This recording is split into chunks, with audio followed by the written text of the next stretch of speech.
In this class, we will discuss about this classroom assignment 2 based on friction. इसकी theory हम पिछले class में कर चुके हैं फ्रिक्शन की, तो ये बेसिक लेवल की असाइनमेंट है फ्रिक्शन की। तो अभी इसको डिस्कस करते हैं। तो इसका भी फर्स्ट क्वेश्चन है,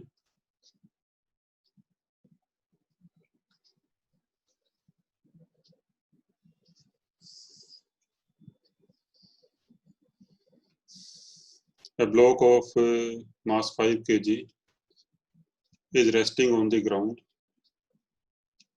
Coefficient of limiting and kinetic friction, यानी ये म्यू एस है। कोफिशिएंट ऑफ स्टैटिक फ्रिक्शन और कोफिशिएंट ऑफ लिमिटिंग फ्रिक्शन ये सेम ही होता है। तो म्यू एस 0.4 दिया हुआ है और म्यू के 0.36, coefficient of static friction 0.4 and coefficient of kinetic friction is 0.36. Find the friction force acting on the block if P equal to 10 Newton. तो देखो, सबसे पहले तो हम ये निकाल लेते हैं कि अगर इसका हम एफबीडी बनाएं ब्लॉक का,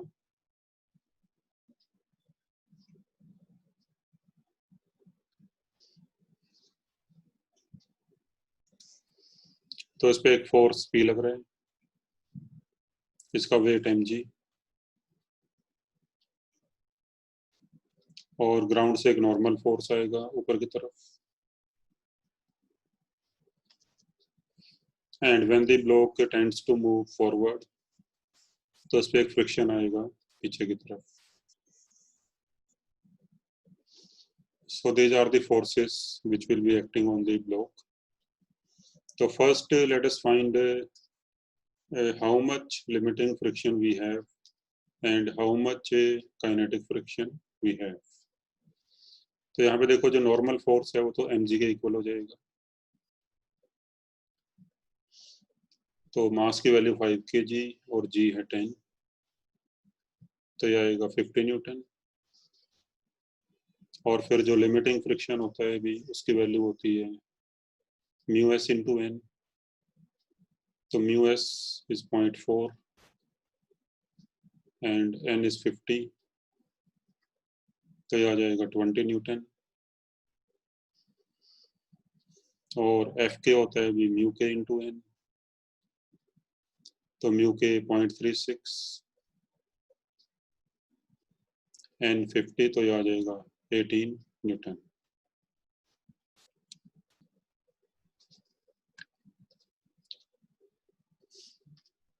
तो अभी हमने फ्रिक्शन फोर्स की वैल्यू बतानी है।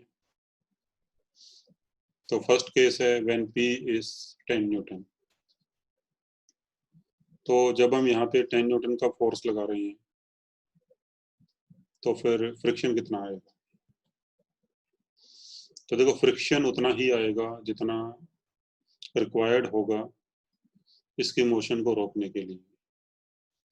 तो फिर फ्रिक्शन की वैल्यू हो जाएगी 10 न्यूटन, ठीक है। और ये फ्रिक्शन होगा स्टैटिक। तो फर्स्ट केस में फ्रिक्शन की वैल्यू हो जाएगी 10 न्यूटन, क्योंकि हमारे पास जो अवेलेबल फ्रिक्शन है वो है 0 से 20 न्यूटन तक। तो अगर फ्रिक्शन यहाँ पे 0 से 20 न्यूटन के बीच कुछ आता है, तो फिर इसकी स्लिपिंग नहीं होगी। स्लिपिंग कब होगी? जब फ्रिक्शन यहाँ पे हमें 20 न्यूटन से ज़्यादा की ज़रूरत पड़ेगी, तो तब इसकी स्लिपिंग होगी, ठीक है। तो फर्स्ट केस में जो फ्रिक्शन आएगा यहाँ पे, तो वो हो जाएगा 10 न्यूटन। तो जब तक फ्रिक्शन की रिक्वायरमेंट यहाँ पे 20 न्यूटन या उससे कम रहेगी, तो फिर इसकी स्लिपिंग या इसकी मोशन नहीं होगी, ठीक है। फिर सेकंड पार्ट है भी, व्हेन P इज 20 न्यूटन। हमने अब यहाँ पे फोर्स लगा दिया 20 न्यूटन। तो फिर इसको मोशन करने से रोकने के लिए हमें यहाँ पे फ्रिक्शन फोर्स चाहिए 20 न्यूटन, और 20 न्यूटन अवेलेबल है हमारे पास। तो ठीक है, तो फ्रिक्शन फोर्स यहाँ पे आ जाएगा 20 न्यूटन। और क्योंकि ये मैक्सिमम स्टैटिक फ्रिक्शन होगा, क्योंकि अब ये जो 20 न्यूटन का फ्रिक्शन है ये लिमिटिंग फ्रिक्शन के बराबर है, तो फिर यहाँ जो फ्रिक्शन होगा तो अब वो लिमिटिंग फ्रिक्शन हो जाएगा। तो friction now becomes limiting, that is 20 newton. तो फिर यहाँ जो फ्रिक्शन चाहिए होगा वो 20 न्यूटन चाहिए, और 20 न्यूटन तक फ्रिक्शन हमारे पास अवेलेबल है, तो फिर यहाँ फ्रिक्शन की वैल्यू 20 न्यूटन ही हो जाएगी। ठीक है, फिर थर्ड केस है भी, अगर P की वैल्यू 30 न्यूटन है, अब 20 की जगह पे अगर हम यहाँ 30 न्यूटन लगा दें, तो फिर इसकी मोशन को रोकने के लिए हमें यहाँ पे फ्रिक्शन चाहिए 30 न्यूटन का। But friction more than 20 newton can not be applied here. यहाँ पे मैक्सिमम फ्रिक्शन जो है वो 20 न्यूटन तक का ही आ सकता है, but now we need friction of 30 newton to stop its motion, तो जो कि पॉसिबल नहीं होगा। तो फिर अब इसकी मोशन हो जाएगी। ठीक है, भी इसकी मोशन हो जाएगी। Now the block will start moving, और जब ब्लॉक स्टार्ट मूव करना स्टार्ट कर देगा तो फ्रिक्शन यहाँ पे आ जाएगा काइनेटिक। तो इस केस में फ्रिक्शन होगा काइनेटिक, जिसकी वैल्यू होगी 18 Newton. So these are the answers to the frictions in each of the three cases. ठीक है, इसके बाद अभी also find the acceleration of block and net contact force between block and the ground in each case. तो जो first और second case है भी, इनमें तो मोशन हुई नहीं, तो इनमें एक्सेलरेशन 0 हो जाएगा, इसमें भी एक्सेलरेशन 0 हो जाएगा, और इसमें एक्सेलरेशन होगा नेट फोर्स अपॉन मास। तो थर्ड केस में जो नेट फोर्स होएगा वो 30 न्यूटन आगे है और F के पीछे है, तो नेट फोर्स हो जाएगा 30 माइनस एफ के की वैल्यू 18 अपॉन मास 5 kg, तो ये आ जाएगा भी 2.4 मीटर पर सेकंड स्क्वायर।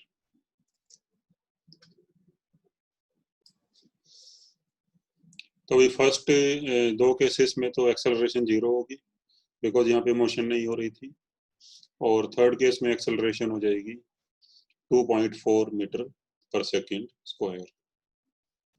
फिर लिखा है भी also find net contact force between block and ground. तो भी नेट कॉन्टैक्ट फोर्स जो होता है वो ये होता है फ्रिक्शन और नॉर्मल का resultant,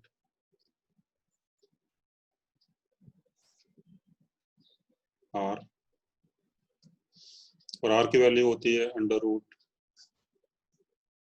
F square plus N square. ये हमने थ्योरी में किया था अभी। तो फर्स्ट केस में नेट कॉन्टैक्ट फोर्स हो जाएगा अंडर रूट, तो फ्रिक्शन यहाँ पे 10 है फर्स्ट केस में, और एन की वैल्यू है 50, तो आपका आंसर आएगा भी under root 2600 newton. Second case में आर हो जाएगा again under root F square plus N square, तो एफ की वैल्यू है 20 और एन की वैल्यू 50, तो आएगा रूट 2900। और थर्ड केस में आर आएगा अंडर रूट फ्रिक्शन यानी 18 का स्क्वायर प्लस एन यानी 50 का स्क्वायर, तो आएगा 2824 √न्यूटन। ठीक है, तो ये हमारा फर्स्ट क्वेश्चन हो गया।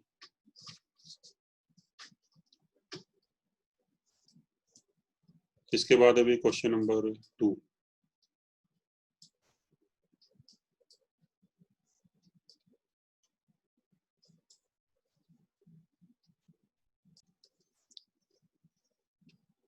A block is moving on a rough horizontal surface. At a certain instant of time, its speed is 6 metre per second.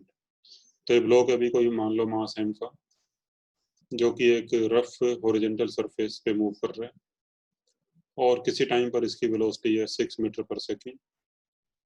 And coefficient of friction between the block and surface, यहाँ पर mu की value दे रखी है 1/2, sorry 1/2 मतलब 0.5।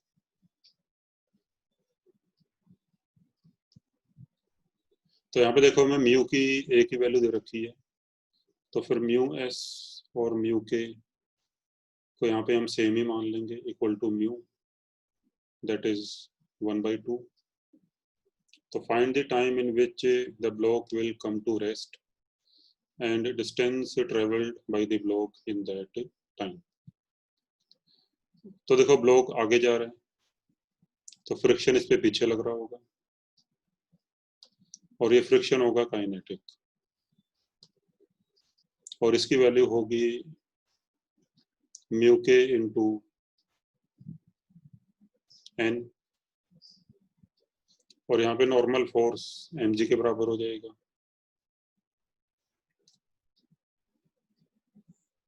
तो vertical direction में अगर forces को बैलेंस करो तो n की वैल्यू mg के बराबर आएगी। तो म्यू के यहाँ पर म्यू के बराबर है और n की वैल्यू mg।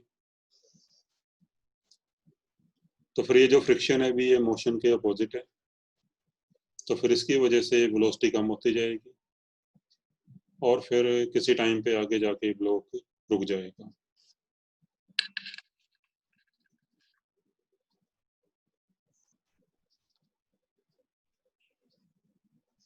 तो मान लो कहीं पे यहाँ पे आके ब्लॉक रुक जाता है, इसकी वेलोसिटी 0 हो जाती है किसी टाइम t पे, after travelling distance of s। तो फिर हमने टाइम की वैल्यू बतानी है और डिस्प्लेसमेंट की वैल्यू बतानी है। तो now because of this friction इसमें एक्सेलरेशन आएगी पीछे की तरफ, यानी रिटार्डेशन आएगी, और एक्सेलरेशन हो जाएगी फोर्स अपॉन मास।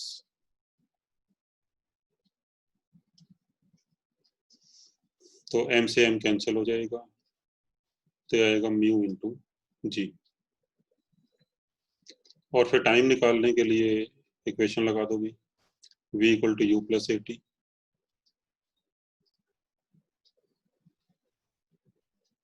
तो v 0 है, एक्सेलरेशन म्यू जी है लेकिन पीछे की तरफ है तो माइनस में आएगी। तो यहाँ से t की वैल्यू हो जाएगी u upon mu g. Now you can put the values. तो u की वैल्यू है 6,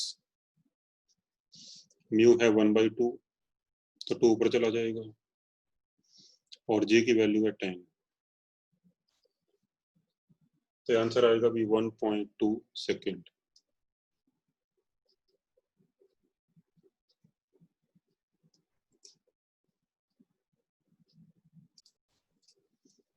और डिस्प्लेसमेंट निकालने के लिए you can use this equation, v square minus you square equal to 2as। तो v की वैल्यू 0 है फाइनल, और a की वैल्यू माइनस म्यू जी। तो यहाँ से s आ जाएगा यू स्क्वायर अपॉन 2 म्यू जी। फिर u की वैल्यू पुट कर दो, म्यू और g की वैल्यू पुट कर दो, तो आंसर आ जाएगा 3.6 मीटर। ठीक है, तो ये हमारा सेकंड क्वेश्चन हो गया। इसके बाद अभी क्वेश्चन नंबर 3।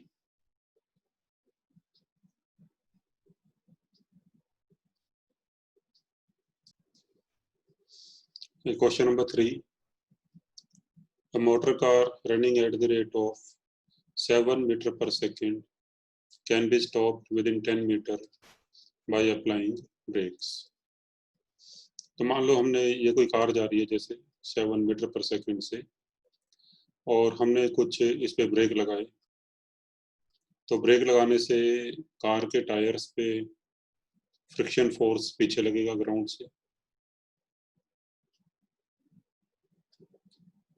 और फिर इस फ्रिक्शन की वजह से कार रुकेगी. Show that total resistance to the motion. तो रेजिस्टेंस टू द मोशन का मतलब है ये फ्रिक्शन फोर्स. इसके अलावा जो जैसे कार जा रही है तो उसके ऊपर जो एयर का रेजिस्टेंस फोर्स है वो भी हो सकता है. ठीक है. When we run in air, then air also applies force on us in backward direction. तो टोटल जो रेजिस्टेंस है भी मोशन को, यानी एयर का फोर्स है या जो ग्राउंड से फ्रिक्शन है, वो टोटल हमने एफ मान लिया. तो एफ यहाँ पे हो जाएगा total resistance force to the motion.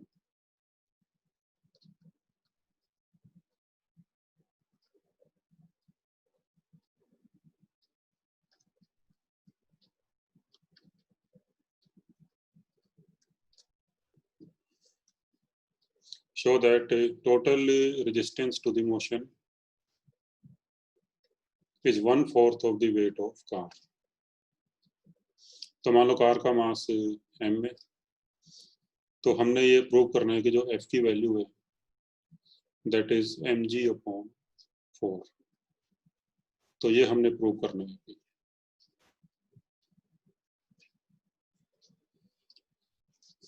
तो कार जो है भी डिस्टेंस 10 मीटर चल के रुक जाती है.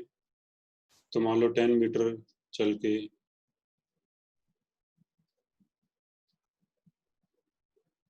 कार यहाँ पे रुक जाती है. तो कार में फिर जो रिटार्डेशन होगी यानी एक्सेलरेशन होगी पीछे की तरफ, तो वो हो जाएगी फोर्स अपॉन मास, और ये नेगेटिव में आएगी. तो फाइनल वेलोसिटी 0 होगी. Again apply the equation v² minus u² equal to 2as. तो v 0 है, u की वैल्यू 7, एक्सेलरेशन माइनस f/m, और डिस्प्लेसमेंट है 10. तो यहाँ से f की वैल्यू आ जाएगी m × 49/20. यह आएगा m × 98/40, यानी m × 9.8/4, और 9.8 को लिख लो g, तो फिर आ जाएगा mg/4. So that's what we had to prove. तो ये हमारा क्वेश्चन नंबर 3 हो गया. ठीक है.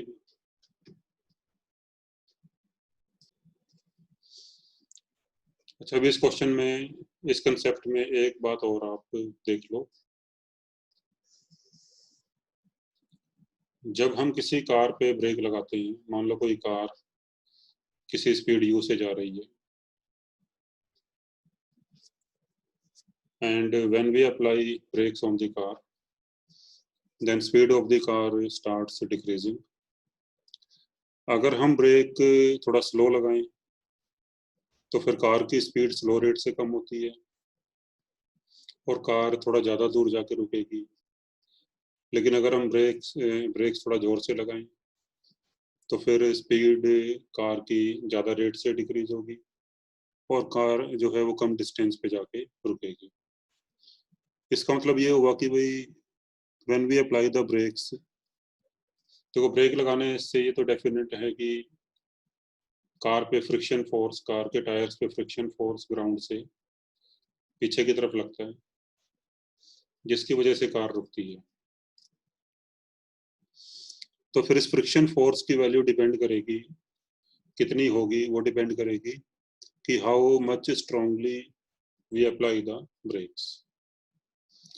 अगर हम ब्रेक से ज़्यादा स्ट्रांगली अप्लाई करेंगे तो फ्रिक्शन की वैल्यू ज़्यादा होगी, तो कार जल्दी रुकेगी।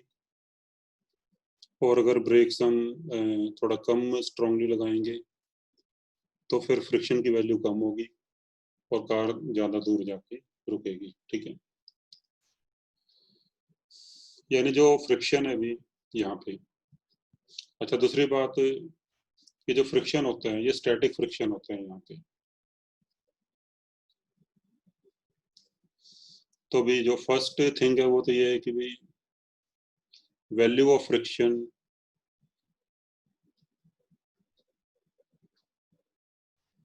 That develops between tires and ground depends on how strongly we apply brakes. और सेकेंड पॉइंट ये है कि जो फ्रिक्शन यहाँ पे लगता है ये स्टैटिक फ्रिक्शन होता है। अब आप कहोगे कि भाई स्टैटिक फ्रिक्शन तो तब लगता है जब कोई मोशन नहीं हो रही हो, लेकिन यहाँ तो कार मोशन में है। तो कार अगर मोशन में है और फ्रिक्शन लग रहा है then this friction should be kinetic, लेकिन ऐसा नहीं है। अभी कार बेशक मोशन में है, लेकिन जो कार के टायर्स हैं यहाँ पे ग्राउंड पे जहाँ कॉन्टेक्ट में है, तो यहाँ पे कोई स्लिपिंग नहीं हो रही है। ठीक है, जो कार के टायर्स हैं उनकी ग्राउंड के साथ यहाँ पे कोई स्लिपिंग नहीं होती। देखो, स्लिपिंग तब होती है जब हम अचानक एकदम से बहुत जोर से ब्रेक्स लगा दें और फिर कार के टायर से ग्राउंड पे स्लिप करें। जैसे कई बारी आपने देखा होगा कि रोड पे कार के टायर्स के निशान बन जाते हैं। तो वो सिचुएशन जब रोड पे कार के टायर्स के निशान बन जाएं तो उसमें क्या होता है कि जब हम बहुत ज़्यादा जोर से ब्रेक लगा देते हैं तो कार के व्हील्स घूमना बंद कर देते हैं। तो व्हील्स उसके जाम हो जाते हैं, व्हील्स घूमना बंद कर देते हैं।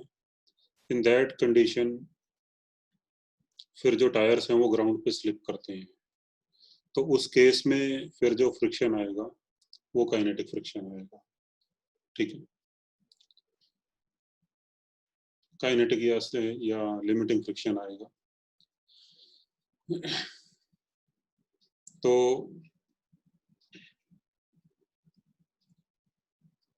फिर जो मैक्सिमम फ्रिक्शन है भी टायर्स और ग्राउंड के बीच में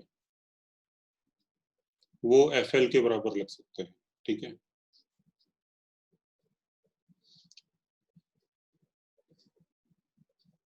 अगर मान लो coefficient of friction between tyres and ground is mu, then what is value of limiting friction? तो लिमिटिंग फ्रिक्शन की वैल्यू होगी म्यू इंटू एन, और एन यहाँ पे mg हो जाएगा, where m is mass of car. तो अगर हम ब्रेक्स लगा रहे हैं कार पे और कार स्मूथली जो है जा रही है और इसकी स्पीड कम हो रही है बट कोई स्लिपिंग नहीं हो रही है यहाँ पे, तब जो फ्रिक्शन आएगा वो आएगा Fs। और Fs की वैल्यू लिमिटिंग से और जीरो के बीच में कहीं भी हो सकती है, depending on that how strongly we apply the brakes. तो फिर जो मैक्सिमम फ्रिक्शन की वैल्यू है वो लिमिटिंग फ्रिक्शन के बराबर हो सकती है। So maximum friction on the car can be equal to limiting friction. The maximum friction on car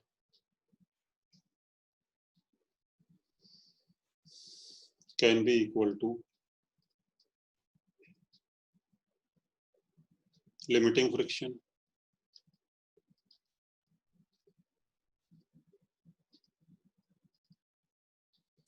तो फिर जो मैक्सिमम रिटार्डेशन है कार में वो कितना हो सकता है अभी? तो मैक्सिमम रिटार्डेशन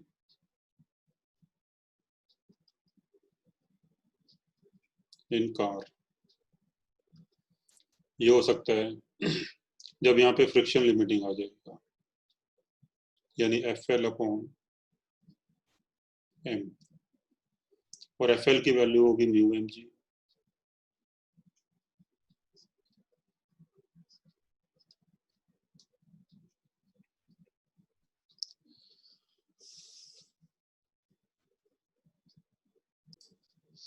तो मतलब मान लो हमने जैसे कार पे ब्रेक्स लगाए and the brakes are strong enough that friction here becomes equal to limiting friction,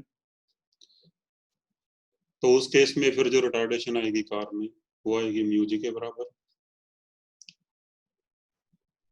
और अगर उससे भी ज़्यादा हम स्ट्रांगली ब्रेक लगाएंगे तो फिर ये हो सकता है कि जो उसके व्हील्स हैं वो जाम हो जाएं और फिर वो कार स्लिप करना शुरू कर दे, और जब कार स्लिप करना शुरू कर देगी तो फिर जो फ्रिक्शन आएगा वो हो जाएगा काइनेटिक।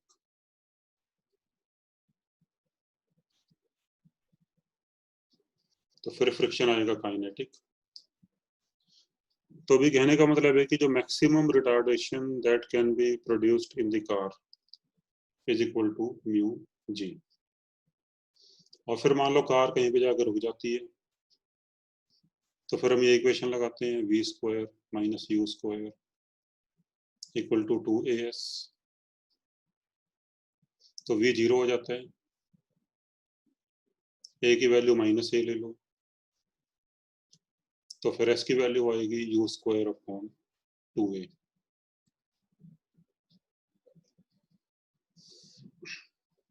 और एक्सेलरेशन की वैल्यू है फोर्स अपॉन मास, ये मैक्सिमम एक्सेलरेशन है। और वैसे एक्सेलरेशन की वैल्यू आएगी यानी रिटार्डेशन की वैल्यू आएगी F S upon M.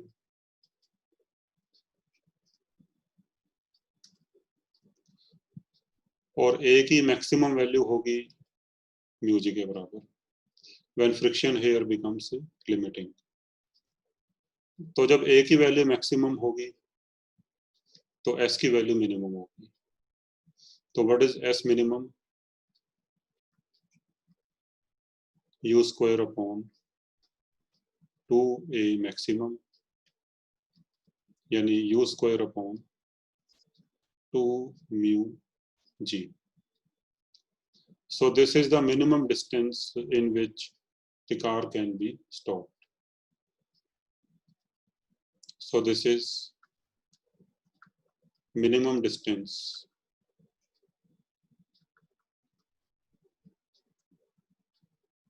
in which car can be stopped. How strongly you may apply the brakes, but इससे कम डिस्टेंस में आप कार को स्टॉप नहीं कर सकते। ठीक है जी, क्योंकि मैक्सिमम एक्सेलरेशन या रिटार्डेशन कार में इतना हो सकता है, इससे ज़्यादा रिटार्डेशन कार में नहीं हो सकता। सो this is the minimum distance in which car can be stopped. आप चाहे जितनी मर्जी जोर से ब्रेक लगा लो, बेशक व्हील्स को जाम कर दो ब्रेक लगा के, बट इससे कम डिस्टेंस में आप कार को स्टॉप नहीं कर सकते। ठीक है। Similarly when we accelerate the car, मान लो कोई कार रेस्ट पे है और हम उसको चला रहे हैं, हमने उसको कार को चलाना शुरू किया,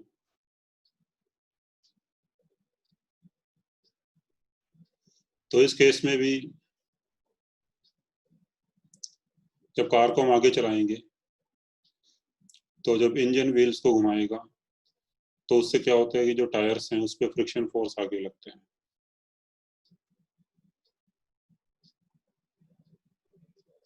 अगर मान लो कार स्मूथली आगे जा रही है तो यहाँ पे भी फ्रिक्शन फोर्स स्टैटिक होएगा, तो कार में एक्सेलरेशन आएगी फोर्स अपॉन मास, और एफएस की मैक्सिमम वैल्यू एफएल के बराबर हो सकती है. तो what maximum acceleration can be produced in a car, so that is FL upon M, यानी mu M G upon M, that is equal to mu g. So this is maximum acceleration which can be produced in car. So that depends upon coefficient of friction between tires and ground. ठीक है.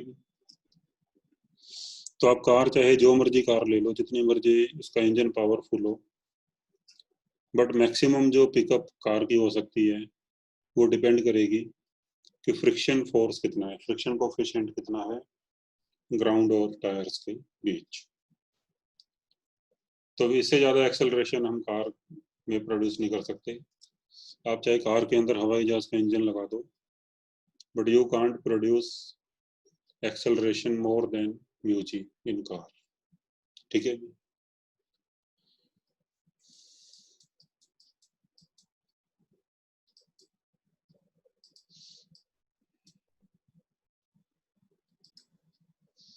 ये question number 5 है भी, objective assignment friction का, page number 20 पे. तो इसमें आपने शॉर्टेस्ट डिस्टेंस बतानी है in which car can be stopped. तो इसमें फिर ये वाला जो फार्मूला है भी ये लग जाएगा, S minimum equal to u square upon 2 mu जी.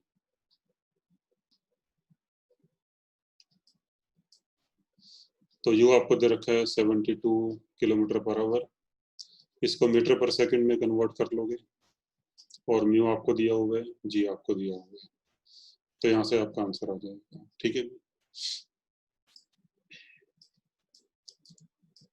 इसके बाद अभी क्वेश्चन नंबर 4.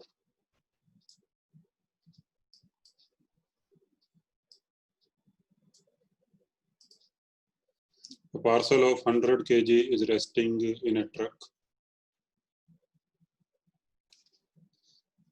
Question number 4.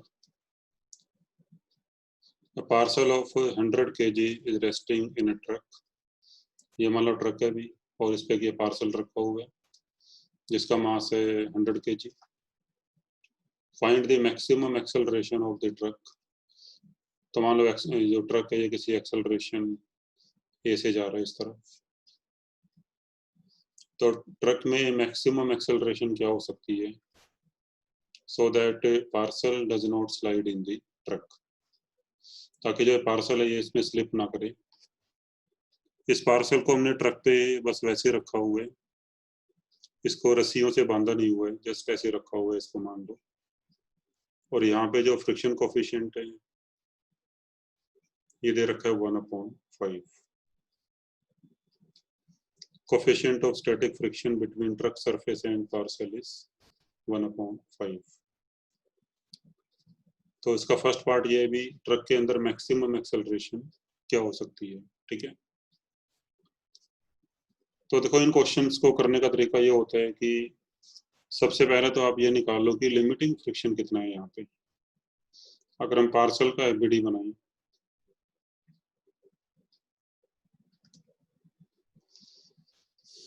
तो पार्सल का वेट mg नीचे लगेगा और नॉर्मल फोर्स ऊपर लगेगा, और n की वैल्यू होगी mg.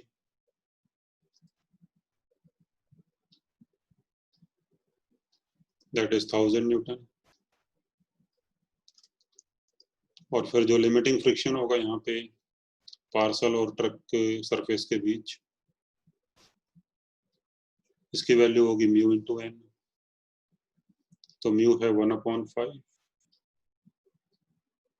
n 1000, तो आ जाएगा 200 न्यूटन. तो किसी भी क्वेश्चन में जब स्टार्ट करो तो सबसे पहले आप FL FK ये सब निकाल लो. ठीक है.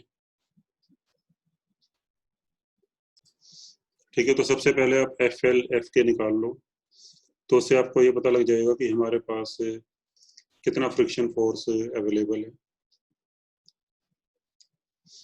अगर म्यू की एक ही वैल्यू दे रखी है, जैसे म्यू दे रखा है ओनली 1/5, तो फिर यहाँ पे एफ एल और एफ के दोनों सेम ही हो जाएंगे। अच्छा अब ये बताओ भी, अच्छा अगर मान लो कि जो पार्सल और ट्रक दोनों इकट्ठे जा रहे हैं, तो फिर जो एक्सेलरेशन ट्रक में होगी वही एक्सेलरेशन पार्सल की भी होगी। So acceleration in parcel is also A. तो we assume that both are moving together.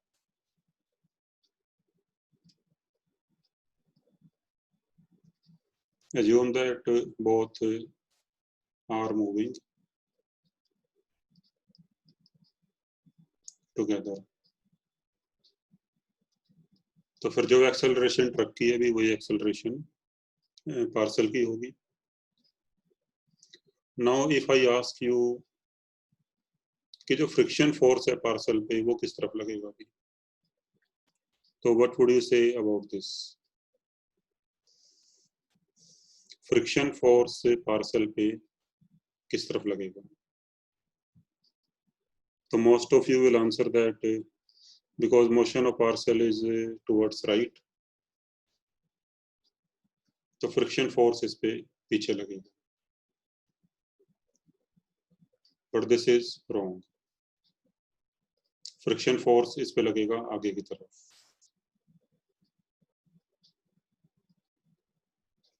तो ऐसा क्यों भाई? देखो आपको शुरू में बताया था फ्रिक्शन की थ्योरी जब हमने स्टार्ट करी थी कि जो फ्रिक्शन है वो मोशन को अपोज भी कर सकता है और मोशन को सपोर्ट भी कर सकता है, लेकिन फ्रिक्शन जो है वो रिलेटिव मोशन को हमेशा अपोज करता है। तो आप ये देखोगे अगर मान लो फ्रिक्शन ना हो ट्रक और पार्सल के बीच, तो फिर इनमें रिलेटिव मोशन किस तरह से होगी? ठीक है, जैसे मान लो ये ट्रक का सरफेस है,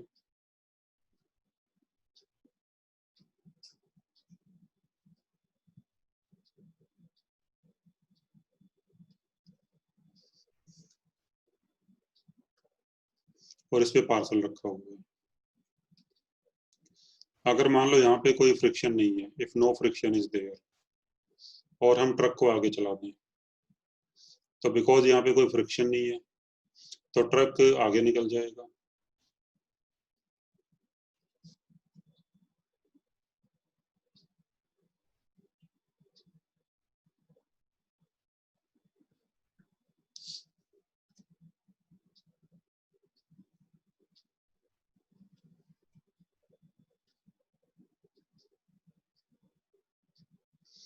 ठीक है भाई, अगर हम ट्रक को आगे चला दें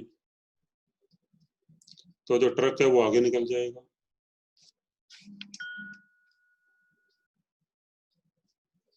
तो ट्रक ऐसे आगे निकल जाएगा और ये पार्सल नीचे गिर जाएगा। तो अगर आप देखो कि ट्रक के रिस्पेक्ट में अगर हम देखें तो ट्रक के रिस्पेक्ट में पार्सल पीछे जा रहे हैं, यानी कोई पर्सन अगर ट्रक पे खड़ा हुआ है तो उसे क्या लगेगा कि उसके रिस्पेक्ट में जो पार्सल है वो पीछे जा रहा है। तो फिर जो रिलेटिव मोशन है पार्सल की ट्रक के रिस्पेक्ट में वो पीछे होना चाह रही है, तो फ्रिक्शन फोर्स इस पे लग जाएगा आगे की तरफ। ठीक है जी।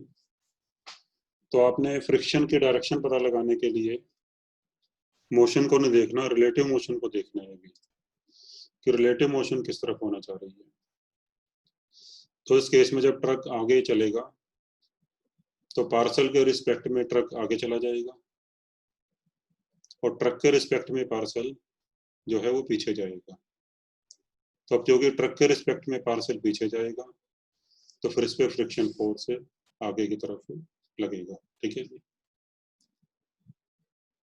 और ये फ्रिक्शन फोर्स स्टैटिक होगा अगर दोनों इकट्ठे चल रहे हैं, तो यानी कोई स्लिपिंग नहीं हो रही है, तो फिर ये फ्रिक्शन फोर्स जो है ये स्टैटिक होगा। ठीक है।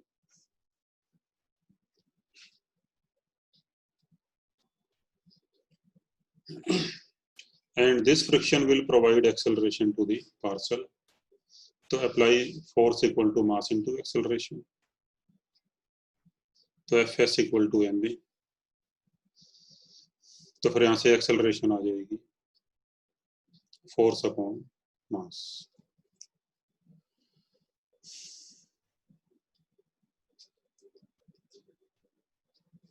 फिर पूछा है कि find maximum acceleration of truck so that parcel does not slide.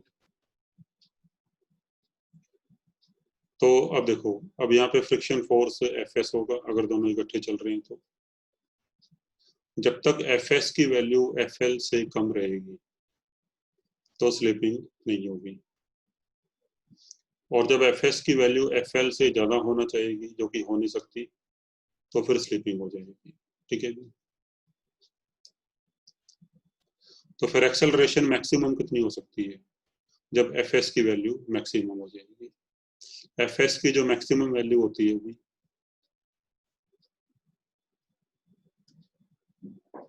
ये होती है लिमिटिंग फ्रिक्शन के एक पर। तो जब Fs की वैल्यू मैक्सिमम होगी तो एक्सेलरेशन होगा maximum. So what is A maximum? Fs maximum upon m, और Fs मैक्सिमम Fl के बराबर, और Fl है 200 और मास है इसका 100, तो आंसर आ जाएगा भी 2 मीटर पर सेकेंड स्क्वायर। ठीक है जी। तो मैक्सिमम एक्सेलरेशन जो ट्रक की हो सकती है वो कितनी हो सकती है भी 2 मीटर पर सेकेंड स्क्वायर, ताकि ये पार्सल स्लिप ना करे। अगर इसमें एक्सेलरेशन 2 से ज्यादा हो जाए, मान लो एक्सेलरेशन इसमें अगर 3 हो जाए, अब लेट एक्सेलरेशन की वैल्यू 3 हो जाती है तो फिर कितना फ्रिक्शन चाहिए ताकि दोनों इकट्ठे चलें? तो फिर फ्रिक्शन चाहिए m इंटू ए, एम की वैल्यू 100, एस की ए की वैल्यू 3, तो आएगा 300 न्यूटन। तो फिर फ्रिक्शन चाहिए 300 न्यूटन का ताकि दोनों इकट्ठे मूव कर सकें, बट जो मैक्सिमम अवेलेबल फ्रिक्शन है वो है 200 न्यूटन। तो friction can not be greater than 200 Newton, जबकि चाहिए हमें 300 न्यूटन। तो फिर इनकी मोशन एक साथ नहीं हो सकती, तो फिर यहाँ पे स्लिपिंग हो जाएगी। ठीक है। So maximum acceleration which the truck can have is 2 metre per second square. तो जब एक्सेलरेशन आ जाएगी 2 मीटर पर सेकेंड स्क्वायर तो फ्रिक्शन यहाँ पे लिमिटिंग आ जाएगा, और एक्सेलरेशन अगर 2 से कम है तो फिर फ्रिक्शन यहाँ पे स्टैटिक है। जैसे जो अगला पार्ट है, also find the friction force acting on the block if acceleration is 1 metre per second square. तो acceleration 1 metre per second square है यानी 2 से कम है, तो फिर फ्रिक्शन आ जाएगा Fs यानी m इंटू ए, तो m 100 और एक्सेलरेशन 1, तो फिर आंसर आएगा 100 न्यूटन। ठीक है भी। तो भी आपका फोर्थ क्वेश्चन हो गया।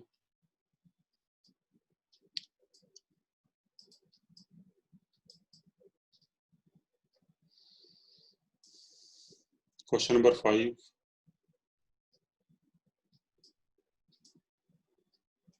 तो ये भी इसी टाइप का है भी क्वेश्चन।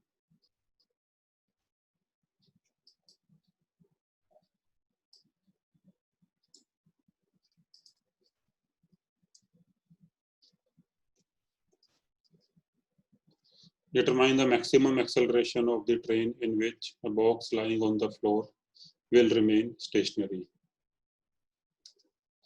तो जैसे हमने पहले किया था भी कि एक्सेलरेशन की मैक्सिमम वैल्यू क्या हो सकती है,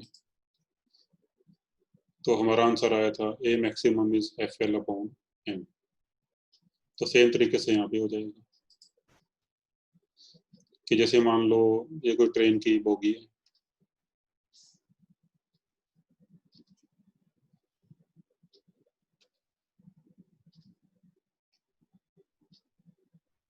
और इसमें कोई एक ब्लॉक पड़ा हुआ है, कोई बॉक्स पड़ा हुआ है इसके अंदर मास m का, और यहाँ जो फ्रिक्शन कोफिशिएंट है म्यू वो दे रखा है 0.15। तो ट्रेन में मैक्सिमम एक्सेलरेशन कितनी हो सकती है कि ये जो बॉक्स है ये ट्रेन के रिस्पेक्ट में स्टेशनरी रहे, यानी ये फ्लोर पे स्लिप ना करे। तो जब ट्रेन आगे जा रही होगी तो ये ब्लॉक भी आगे जा रहा होगा, ये बॉक्स भी आगे जा रहा होगा भी, तो बॉक्स की एक्सेलरेशन भी ए होगी। मान लो कि स्लिपिंग नहीं हो रही है और ये बॉक्स ट्रेन के साथ साथ चल रहे हैं, तो फिर बॉक्स में भी एक्सेलरेशन ए हो जाएगी, और यहाँ पे फ्रिक्शन इस पे आगे लगेगा, स्टैटिक फ्रिक्शन होगा, और यही स्टैटिक फ्रिक्शन इसको एक्सेलरेशन प्रोवाइड करेगा। तो फिर ए की वैल्यू आ जाएगी एफ एस अपॉन एम। तो फिर ए मैक्सिमम कितना हो सकता है जब एफ एस की वैल्यू मैक्सिमम होगी, दैट इज एफ एल, और एफ एल की वैल्यू होती है म्यू एन, और यहाँ पे एन की वैल्यू हो जाएगी एम जी।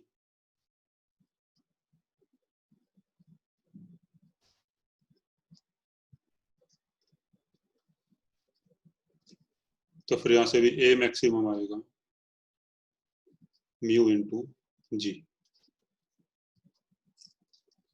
तो देखो ये वही रिजल्ट आ गया जो हमने कार वाले में किया था कि मैक्सिमम एक्सेलरेशन जो कार में प्रोड्यूस हो सकती है that equal to mu G. तो यहाँ पे भी म्यू जी के बराबर आएगा अगर आप एफ एल की वैल्यू पुट कर दो म्यू एन और एन की वैल्यू एम जी, तो यहाँ पे भी क्या आ जाएगा म्यू जी। तब यहाँ पर म्यू की वैल्यू पुट कर दो और जी की वैल्यू, तो आंसर आ जाएगा 1.5 मीटर पर सेकेंड स्क्वायर। ठीक है, so this is question number 5।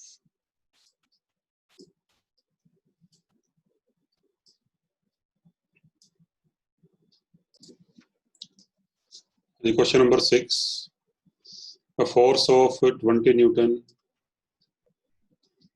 तो यहाँ पे आप इसको भी हॉरिजॉन्टल फोर्स कर लो, हॉरिजॉन्टल फोर्स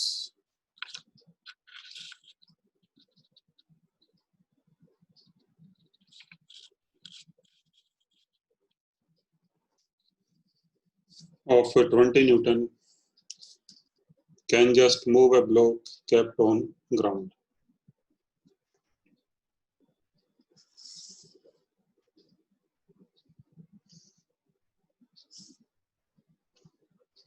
तो मान लो ये कोई ब्लॉक रखा हुआ है ग्राउंड पे,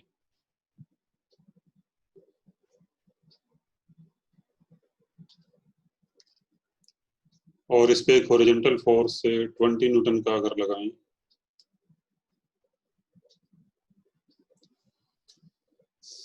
तो it can just move the block on ground. तो जस्ट अगर मूव कर पा रहे तो फिर यहाँ फ्रिक्शन आ जाएगा लिमिटिंग। ठीक है, अभी जब when motion is about to start तो फ्रिक्शन यहाँ पे आता है लिमिटिंग। तो यहाँ पे मोशन जो है that is about to start, इसका मतलब यही हुआ कि motion is about to start, और फिर एफ एल की वैल्यू हो जाएगी 20 न्यूटन।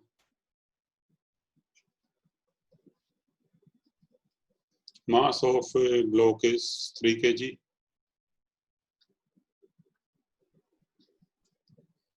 तो नॉर्मल फोर्स आएगा एम जी के बराबर यहाँ पे।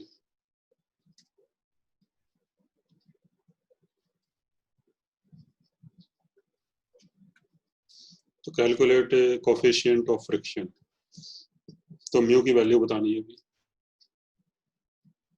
अब जैसे एफ एल होता है अभी म्यू एन, तो फिर म्यू की वैल्यू हो जाएगी F L upon N, F L 20 और एन की वैल्यू एम जी। तो एम जी आ जाएगा 3 × 10 30 न्यूटन। तो आ जाएगा 2/3. So this is coefficient of friction and angle of friction phi. तो phi की वैल्यू होती है भी tan इनवर्स म्यू. तो फिर इसका आंसर आ जाएगा tan inverse 2/3. So this is question number 6.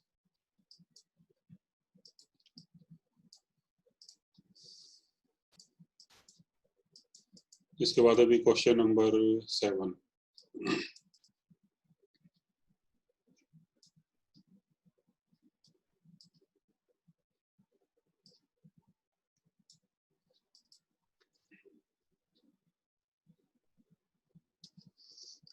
Question number 7. A bullet of mass 0.01 kg. ये बुलेट है भी, इसका मास मान लो m2. m2 is 0.01 kg. is fired horizontally into a 3.99 kg wooden block. ये ब्लॉक है, इसका मास m1 and m1 is 3.99 kg. At rest on a horizontal surface. ये block rest पे है अभी. तो इसकी तरफ हमने एक बुलेट को फायर किया. Coefficient of friction between the block and surface is 0.25. The bullet remains embedded in the block.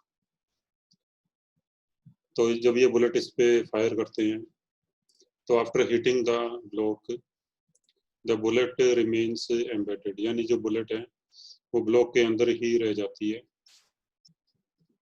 And the combination moves 20 metre before coming to rest.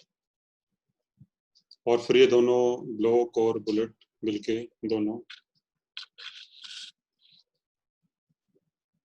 ये 20 मीटर का डिस्टेंस चलते हैं.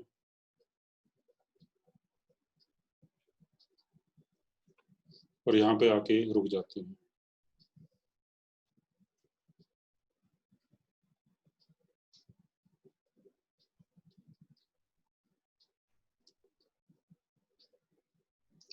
तो फाइनल वेलोसिटी यहाँ पे 0 हो जाती है.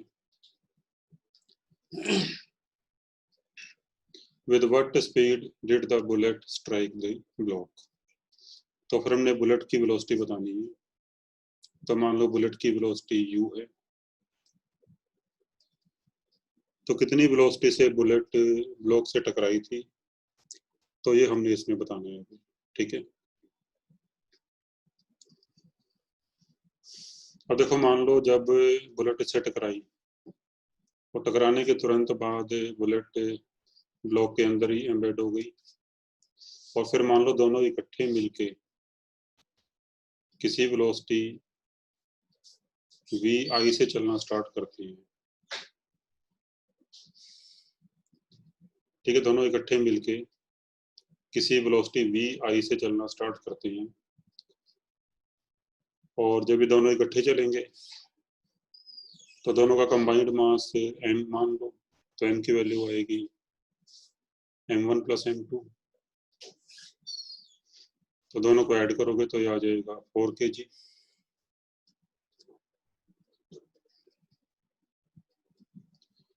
और जब ये आगे मूव करेंगे तो फ्रिक्शन फोर्स पीछे आएगा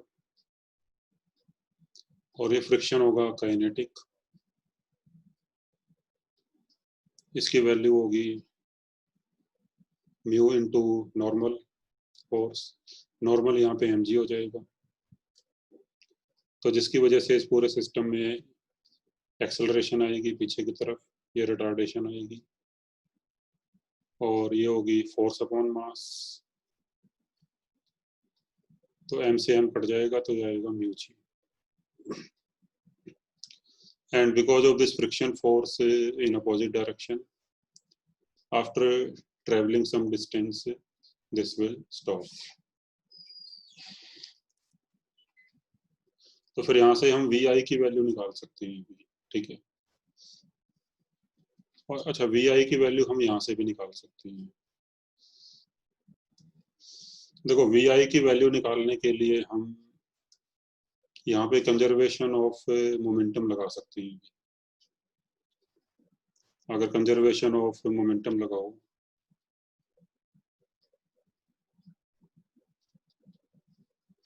तो हम ये मान के चलेंगे कि भाई जैसे बुलेट टकराई, टकराने के जस्ट तुरंत बाद वो रेस्ट पे आ गई और ये कंबाइंड सिस्टम वेलोसिटी वी आई से मूव करना स्टार्ट कर दिया। तो जब बुलेट टकराएगी इससे तो बुलेट और ब्लॉक में आपस में फोर्स आएगा, बट वो इंटरनल फोर्स होगा for the system of block and bullet. Then we can apply the conservation of momentum for the system of block and bullet, क्योंकि बाहर से कोई फोर्स नहीं है। अभी फ्रिक्शन फोर्स यहाँ पे लगना स्टार्ट नहीं होगा। फ्रिक्शन फोर्स तभी लगेगा जब ये मोशन स्टार्ट करेगा। तो मान लो कि उसी टाइम इमीडिएटली ये सब कुछ अचानक with in fraction of seconds हो गया कि बुलेट टकराई इसके साथ और टकराने के तुरंत बाद दोनों की वेलोसिटी वी आई होगी और फिर दोनों ने वी आई वेलोसिटी से मूव करना स्टार्ट किया और फ्रिक्शन फिर उसके बाद लगना स्टार्ट हुआ। ठीक है, तो इस तरह से मान के चलेंगे।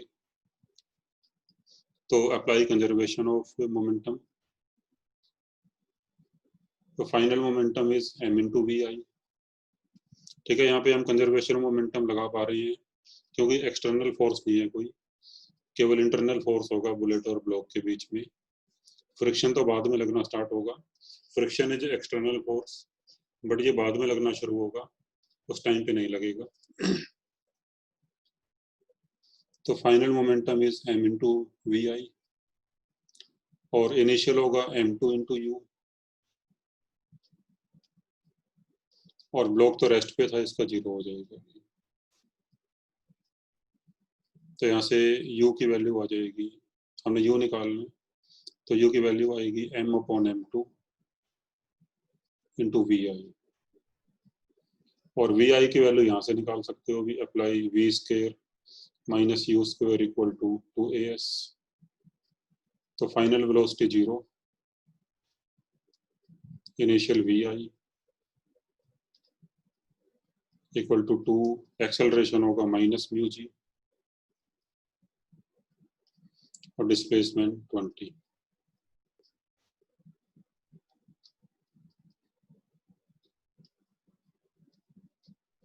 अब यहाँ वैल्यूज पुट कर दो, म्यू की वैल्यू 0.25, जी की 10 और एस की 20।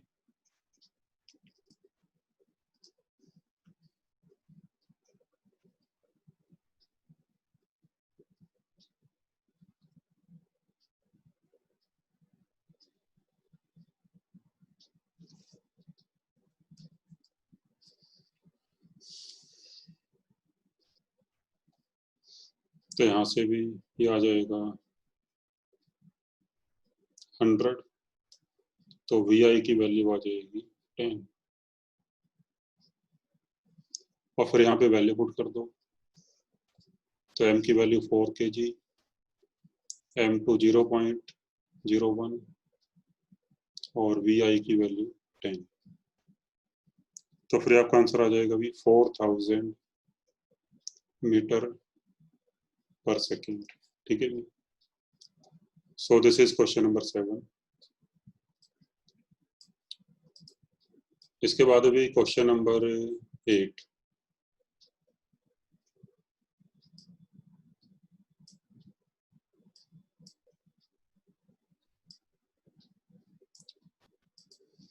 A truck of mass 2500 kg is moving at the speed of 54 km per hour। तो मास है भी ट्रक का 2500 kg,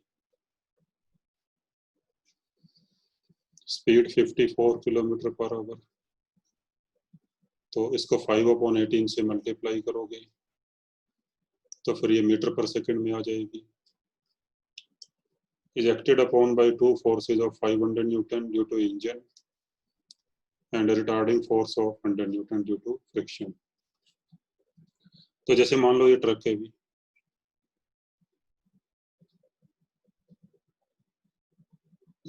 तो इस पे दो फोर्स लग रहे हैं, ये 500 न्यूटन ड्यू टू इंजन, यानी इंजन की वजह से जो फोर्स लग रहा है, तो इंजन तो ट्रक को आगे चलाएगा, तो फिर ये फोर्स इस पे लगेगा आगे,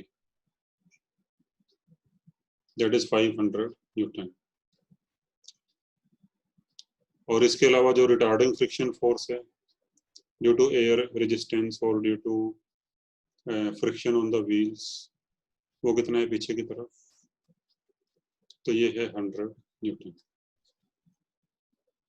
calculate the acceleration of truck, तो भी एक्सेलरेशन हो जाएगी नेट फोर्स अपॉन मास, तो नेट फोर्स होगा 500 माइनस 100 अपॉन मास 2500, तो एक्सेलरेशन आएगी भी 4/25 मीटर पर सेकेंड स्क्वायर।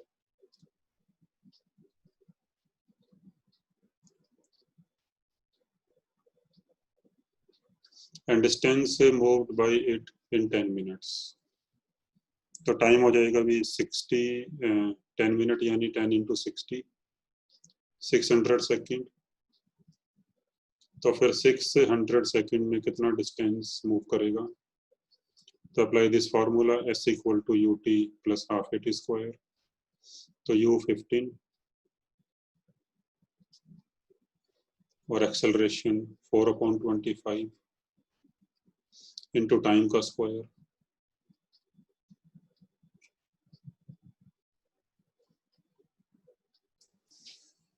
तो ये आपका आंसर आएगा 37,800 मीटर और 37.8 kilometre.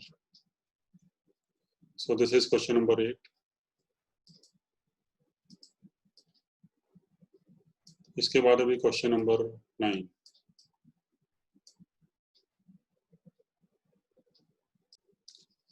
Question number 9, the coefficient of friction between the tires of car and ground is 0.6. If the car starts from rest, तो U 0 है. Find the least time in which the car can cover a distance of 100 metre, यानी S की value 100 metre दी हुई है। देखो time least तब लगेगा जब कार मैक्सिमम फ्रिक्शन यूज करे, यानी फ्रिक्शन फोर्स इस पे मैक्सिमम लगे, यानी फ्रिक्शन फोर्स लगे लिमिटिंग का, तो फिर एक्सेलरेशन मैक्सिमम होगी इसमें, और एक्सेलरेशन मैक्सिमम होगी तो फिर जो गिवन डिस्टेंस है उसको कम से कम टाइम में वो कवर कर पाएगी, तो फिर एक्सेलरेशन हो जाएगा FL upon M, FL mu mg,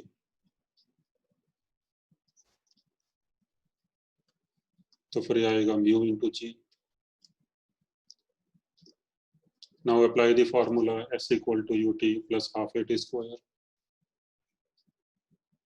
U 0 है, तो फिर यहाँ से टाइम की वैल्यू आ जाएगी √2S अपॉन A, तो अब S की वैल्यू 100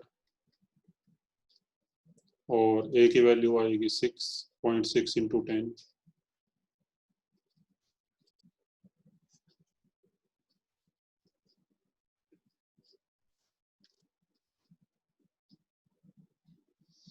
तो आपका आंसर आ जाएगा भी 10/√3 सेकेंड, तो ये आंसर आ जाएगा। ठीक है, so this is question number 9।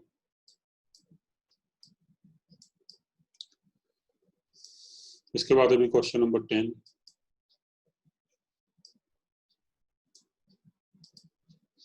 A block of mass 3 kg is kept on a rough horizontal surface, तो एक ब्लॉक को हमने रखा हुआ है ग्राउंड पे,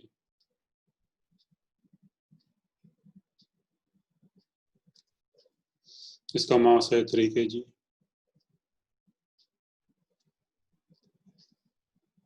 It is found that the block does not slide if a horizontal force less than 15 Newton is applied, यानी अगर हम यहाँ पर एक फोर्स लगाते हैं और अगर इस फोर्स की वैल्यू 15 न्यूटन से कम है तो फिर ये स्लिप नहीं करता, ये स्लाइड नहीं करता। लेकिन 15 से ज़्यादा पे ये स्लाइड कर जाता है। इसका मतलब यही हुआ अभी कि 15 से कम लगाओगे तो स्लाइड नहीं करेगा, लेकिन 15 से ज़्यादा लगाओगे तो फिर स्लाइड कर जाएगा। तो फिर इसका मतलब ये हुआ कि जो लिमिटिंग फ्रिक्शन है यहाँ पे वो 15 के बराबर हो जाएगा। So when we apply force 15 newton तो ये स्लाइड करना शुरू कर देता है इसके बाद। So that means limiting friction here is 15 newton.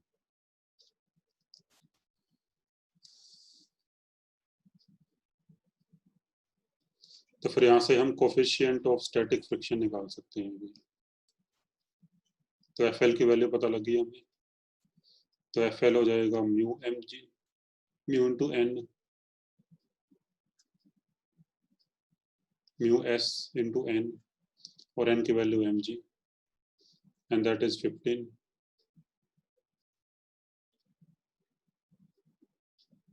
तो म्यू एस आ जाएगा 15 अपॉन एम जी।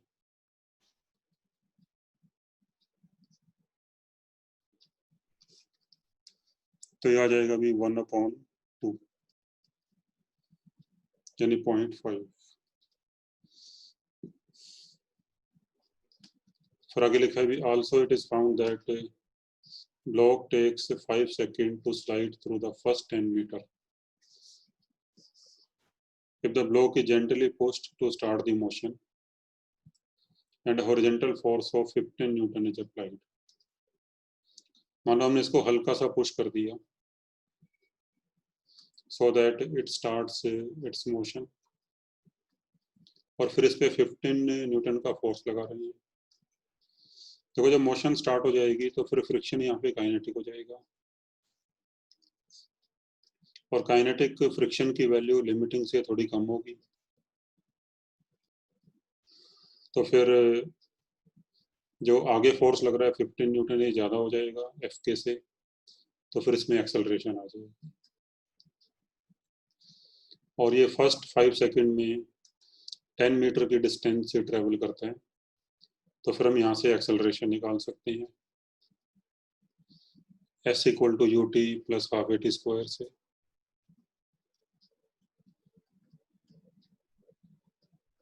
यू 0 है, टाइम है 5 सेकंड, तो यहाँ से ए आ जाएगा 4/5।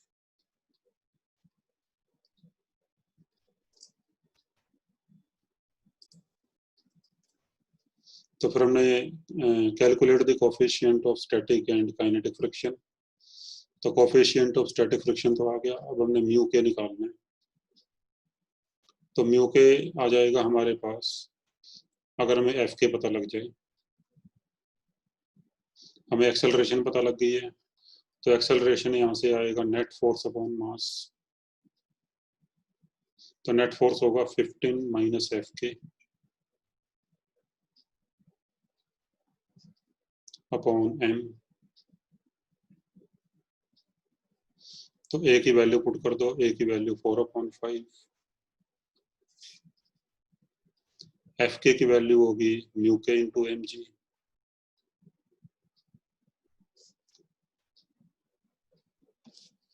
तो यहाँ से सॉल्व करके भी आप म्यू के की वैल्यू निकाल सकते हो।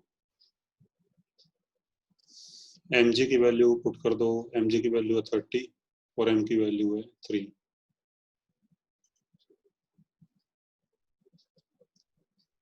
तो यहाँ से क्रॉस मल्टीप्लाई वगैरह करके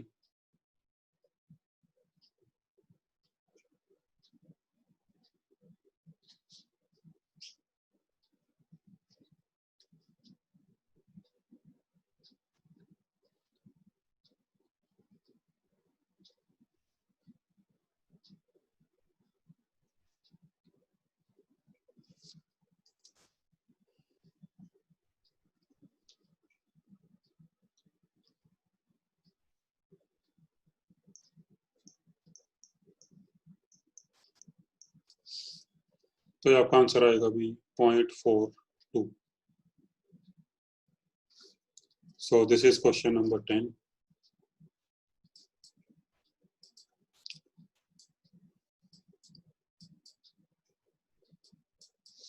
इसके बाद अभी क्वेश्चन नंबर 11.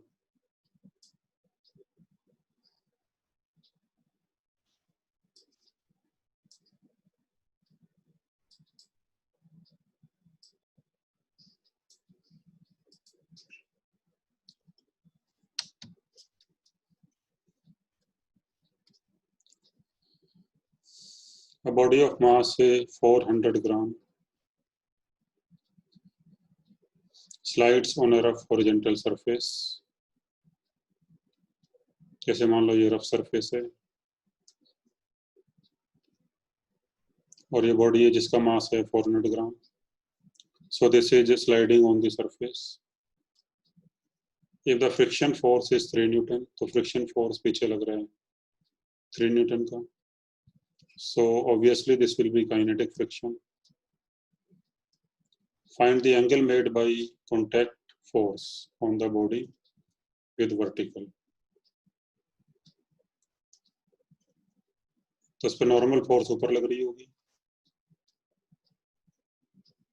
जिसकी वैल्यू होगी mg के बराबर, और फिर जो नेट कॉन्टैक्ट फोर्स है वो इस तरफ होगा भी.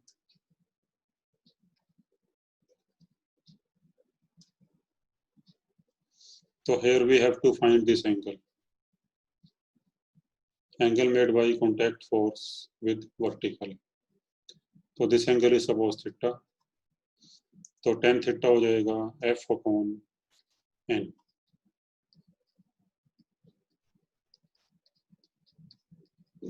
F की वैल्यू 3 और n की वैल्यू mg होगी यहाँ पे.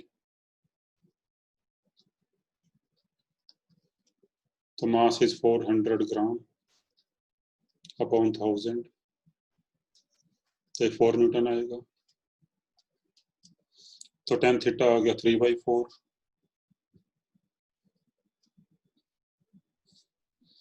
तो यहाँ से थीटा आ जाएगा 37 डिग्री. और फिर पूछा अभी मैग्नीट्यूड ऑफ कॉन्टैक्ट फोर्स. तो नेट कॉन्टैक्ट फोर्स होगा √f² प्लस n². तो दैट इज √3² प्लस 4². तो आंसर आ जाएगा भी 5 न्यूटन. ठीक है. So this is question number 11. इसके बाद अभी क्वेश्चन नंबर 12.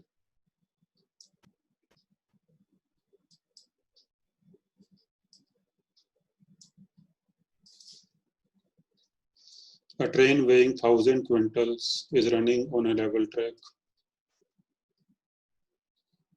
तो भी मान लो कोई ट्रेन है जिसका टोटल वेट है 1000 क्विंटल. तो 1 क्विंटल का मतलब होता है भी 100 kg.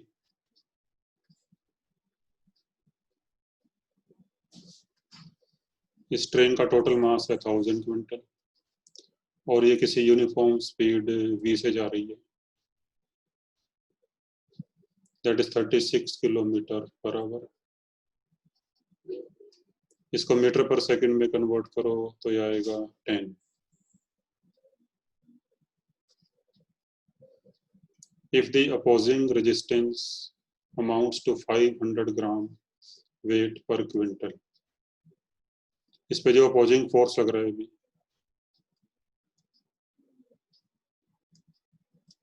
तो इसकी वैल्यू हमें दे रखी है 500 ग्राम वेट पर क्विंटल.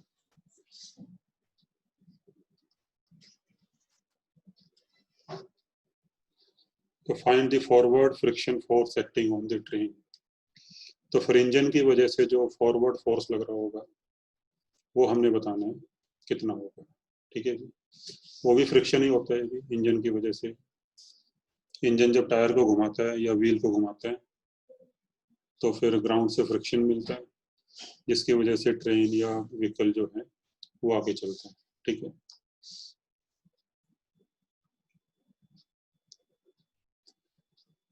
अब देखो भी यहाँ पे क्योंकि वेलोसिटी कांस्टेंट है ट्रेन की, तो एक्सेलरेशन 0 होगी, तो फिर नेट फोर्स 0 होगा, तो forces acting on the train will balance, तो F should be equal to F। तो भी F की वैल्यू फिर F के बराबर होनी चाहिए। और अब ये फ्रिक्शन की टोटल वैल्यू कितनी होगी, अपोजिंग फोर्स की टोटल वैल्यू कितनी होगी, ये हमें दे रखी है 500 ग्राम वेट पर क्विंटल। तो ग्राम वेट को अगर आप कन्वर्ट करो किलोग्राम वेट में, तो अपॉन 1000 करना पड़ेगा, ये किलोग्राम वेट हो गया भी। और फिर 1 किलोग्राम वेट जो होता है वो G न्यूटन के बराबर होता है, यानी अगर G की वैल्यू 10 है तो फिर ये 10 न्यूटन हो जाएगी। तो फिर इसको अगर आप G से मल्टीप्लाई करोगे तो ये आ जाएगा न्यूटन में, और ये पर क्विंटल है, और ट्रेन का वेट है 1000 क्विंटल, तो फिर इंटू 1000 कर दोगे तो फिर ये टोटल फ्रिक्शन फोर्स आ जाएगा, और इसकी वैल्यू आएगी 5000 न्यूटन। तो फिर इस F की वैल्यू भी आ जाएगी 5000 न्यूटन। ठीक है भी। तो 12th क्वेश्चन का आंसर आ गया 5000 Newton. So this is question number 12. Question number 13.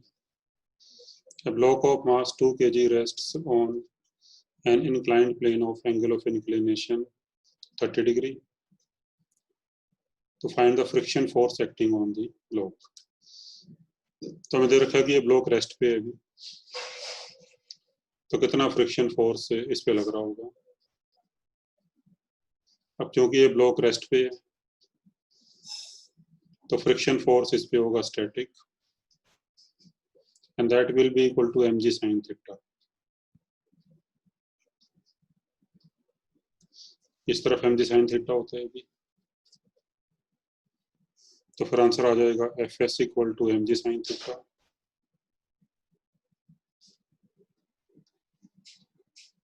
sin 30 1/2, तो आंसर आ जाएगा 10 न्यूटन। अब ये क्वेश्चन नंबर 15 देख लेते हैं पहले, सेम क्वेश्चन है भी ये 13 वाला।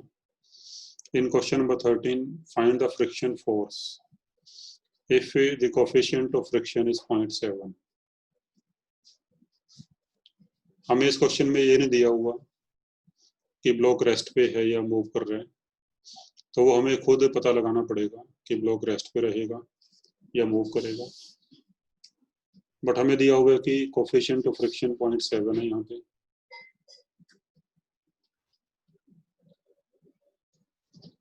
Now let us find what is limiting friction here. तो लिमिटिंग फ्रिक्शन होता है म्यू एन, और यहाँ पर जो एन की वैल्यू आएगी, इस केस में एन की वैल्यू हो जाती है mg cos थीटा। तो mg का इस तरफ कंपोनेंट mg cos थीटा, और नॉर्मल फोर्स ऐसे लगता है तो n की वैल्यू mg cos थीटा।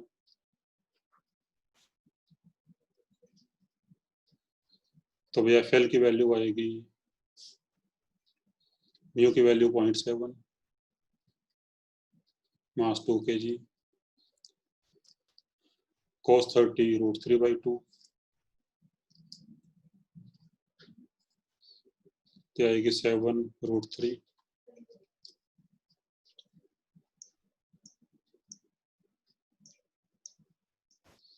तो ये आता है अभी 12.12 न्यूटन।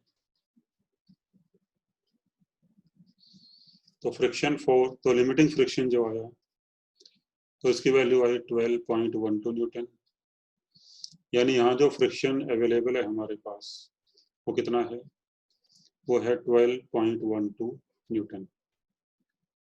लेकिन चाहिए हमें कितना इसको रोकने के लिए, इसको मोशन करने से रोकने के लिए, तो चाहिए हमें 10 न्यूटन।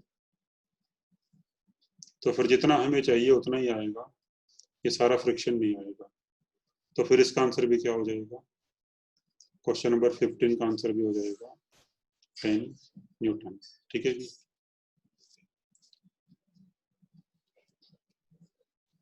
तो जो फ्रिक्शन हमें चाहिए अगर वो अवेलेबल से कम है तो फिर जो हमें चाहिए उतना ही फ्रिक्शन लगेगा, उससे ज़्यादा फ्रिक्शन नहीं लगेगा। ठीक है जी।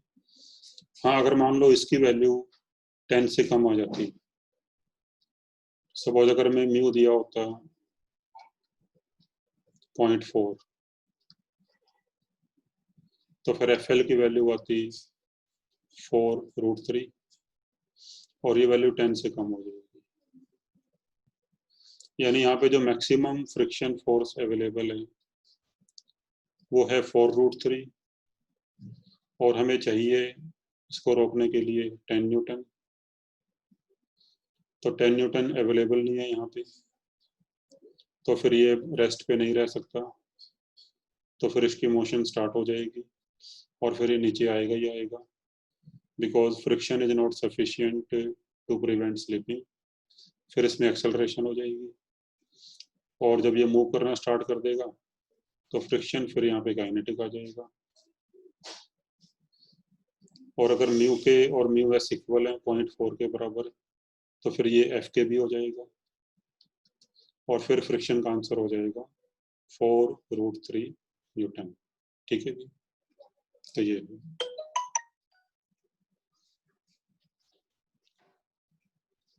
क्वेश्चन नंबर 14 भी देख लो भी।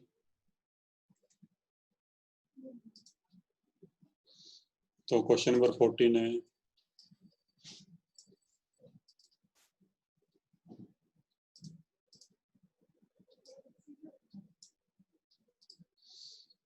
a block slides down an incline of 30 degree with the horizontal.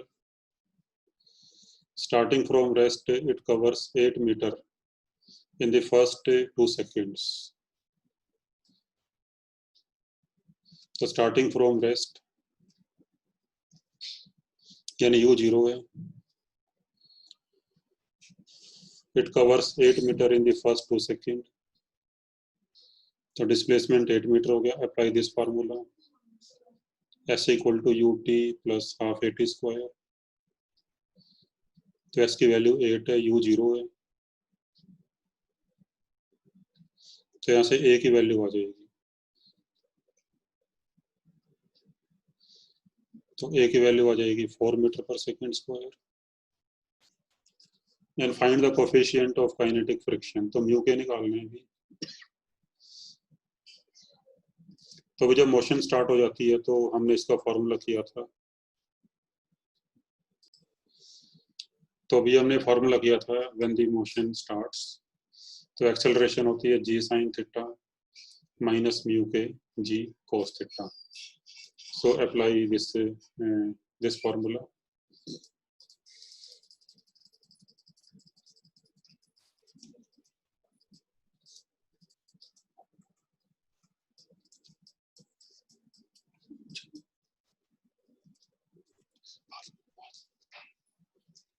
तो एक्सेलरेशन की वैल्यू थी g sine theta minus mu k g cos theta and that is 4। तो अब यहाँ पे वैल्यू पुट करके you can find the value of mu k. ठीक है।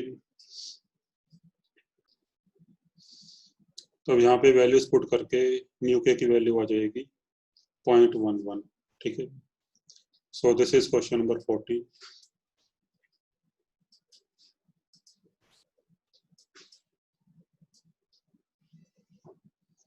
क्वेश्चन नंबर 16 सिंपल है भी। If coefficient of friction is 0.6, calculate angle of friction। तो फिर 5 हो जाएगा 10 इनवर्स 0.6 और यहाँ पे if angle of friction is 30 degree, calculate coefficient of friction। तो म्यू हो जाएगा 1030 यानी 1/√3। Question number 17।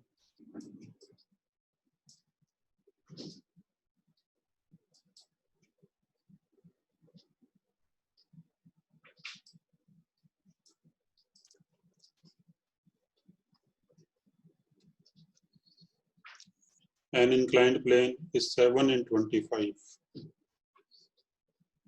तो 7 in 25 इसका मतलब होता है भी sin थीटा। ये हमने बेसिक मैथ में किया था। इसका मतलब होता है कि अगर आप किसी प्लेन पे अगर 25 मीटर की डिस्टेंस जाते हो, if you travel a distance of 25 meter on inclined plane, तो इसकी हाइट 7 मीटर बढ़ जाती है। तो फिर यहाँ से साइन थीटा आएगा 7/25। A mass placed on this plane just slides down. तो कोई इस पे अगर इस पे कोई ब्लॉक रखते हैं हम, तो जस्ट स्लाइड करता है। तो फिर इसका मतलब है कि जो एंगल थीटा है, तो थीटा यहाँ पे एंगल ऑफ रिपोज हो जाएगा। So theta here becomes angle of repose. तो what is the coefficient of friction? तो फिर coefficient of friction हो जाएगा tan theta. If you find the base तो ये आएगा 24 और tan theta हो जाएगा 7/24। तो ये आपका आंसर हो गया अभी इसका 17 का।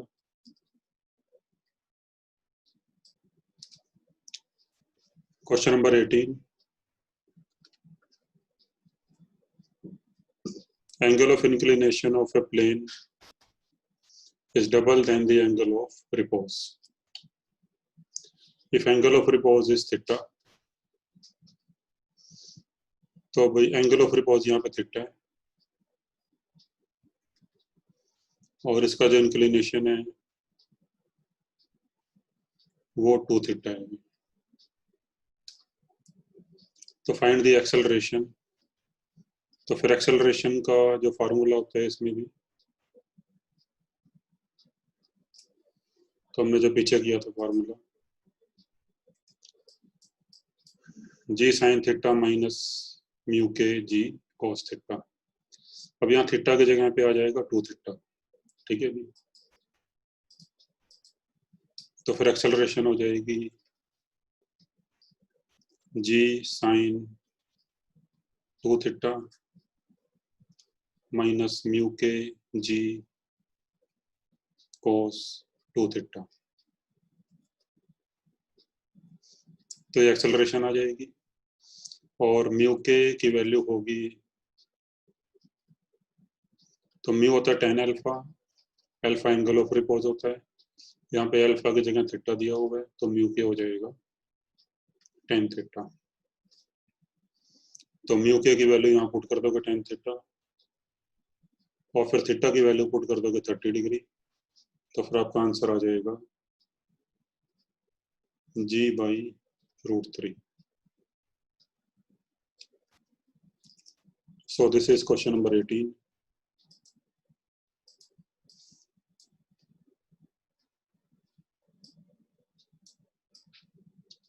तो question number 19,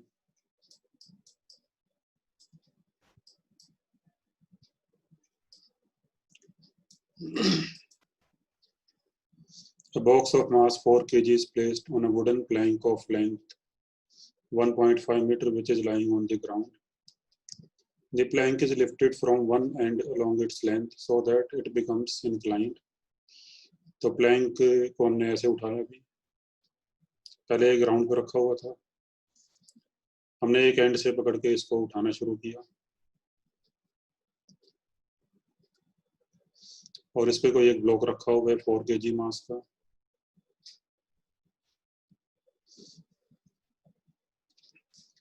It is noted that when the vertical height of the top end of plank from ground becomes 0.5, जब ये हाइट इसकी 0.5 हो जाती है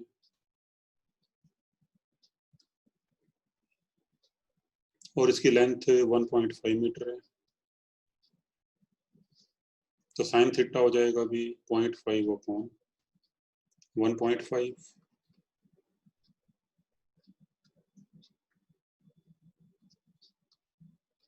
that is 1/3. The box begins to slide. तो फिर बॉक्स चलना शुरू कर देता है, तो it means theta is angle of repose. तो फाइंड कोफिशिएंट ऑफ फ्रिक्शन, तो फिर म्यू हो जाएगा tan थीटा। तो फिर यहाँ से आप tan थीटा की वैल्यू निकाल सकते हो भी। तो साइन थीटा अगर 1/3 है,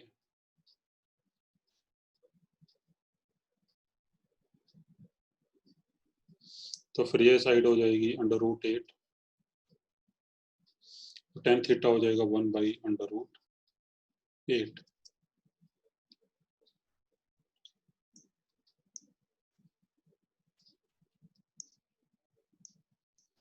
और इसकी वैल्यू आ जाएगी 0.35। तो ये आंसर हो जाएगा क्वेश्चन नंबर 19 का। इसके बाद अभी क्वेश्चन नंबर 20।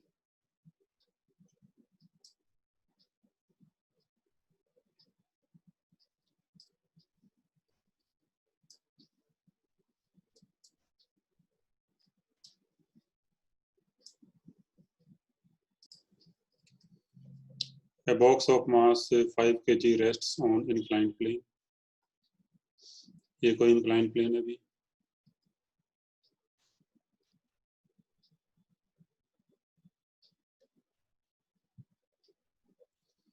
और एक ब्लॉक इस पे रेस्ट पे रखा हुआ है, 5 kg मास है।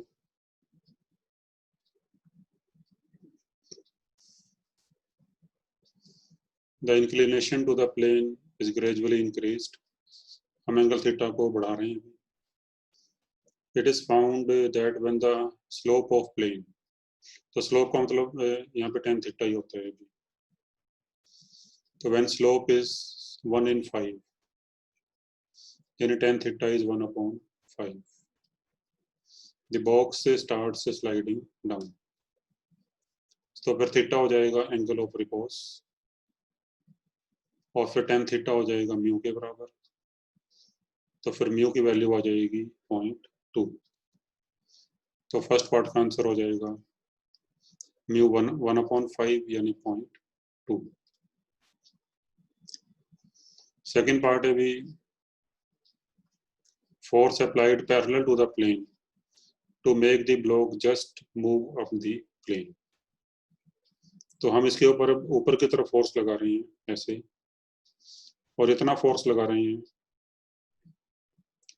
कि ये ब्लॉक जस्ट ऊपर मूव करना स्टार्ट कर दे। तो फिर इस फोर्स की वैल्यू क्या होगी? तो देखो, जब ये ब्लॉक जस्ट ऊपर मूव करना स्टार्ट करेगा तो फ्रिक्शन फोर्स नीचे लगेगा, और क्योंकि ब्लॉक जस्ट मूव कर रहा है तो फ्रिक्शन फोर्स लिमिटिंग वैल्यू पे पहुंच जाएगा। तो friction force will be limiting. इसके अलावा mg sin थीटा लगेगा नीचे, और इसके अलावा नॉर्मल और mg cos थीटा। तो n यहाँ पे mg cos थीटा हो जाएगा। अब क्योंकि ये जस्ट मूव करना स्टार्ट किया है तो फिर अभी एक्सेलरेशन नहीं है इसके अंदर, तो we can also balance the forces along the incline. तो फिर F की वैल्यू हो जाएगी FL plus mg sin theta. तो अभी F की वैल्यू हो जाएगी FL plus mg sin theta.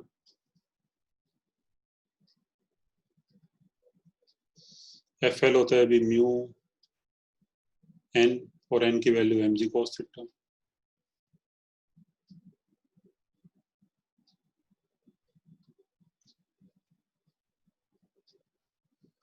तो म्यू यहाँ पे है tan थीटा के बराबर।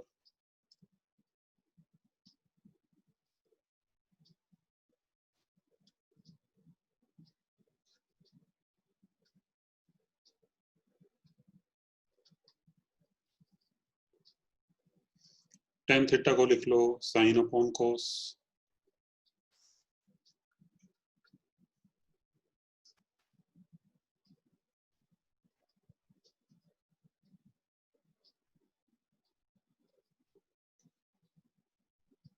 तो cos से cos कैंसिल हो जाएगा, तो फिर आ जाएगा 2mg sin थीटा। तो मास की वैल्यू 5, g को 10, और sin थीटा कितना आएगा?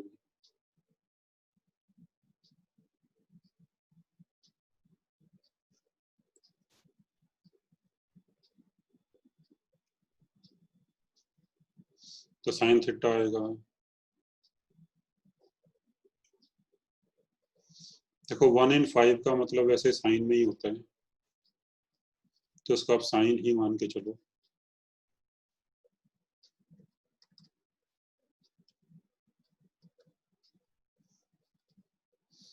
तो साइन थीटा 1/5, तो फिर आएगा 20 न्यूटन, और फिर म्यू की वैल्यू होगी 10 थीटा।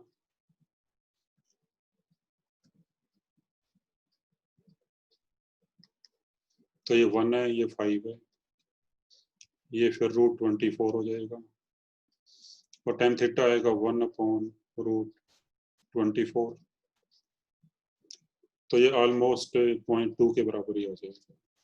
ठीक है, so this is question number 20। इसके बाद अभी क्वेश्चन नंबर 21।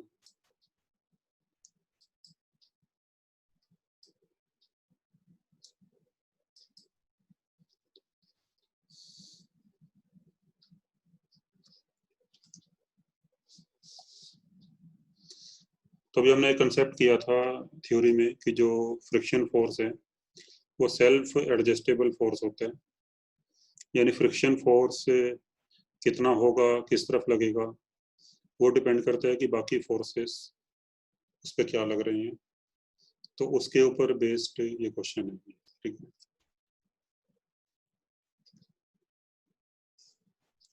एक ये कोई इंक्लाइंड प्लेन है,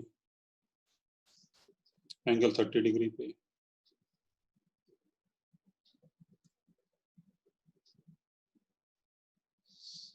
और एक इस पे कोई मास, कोई ब्लॉक रखा हुआ है,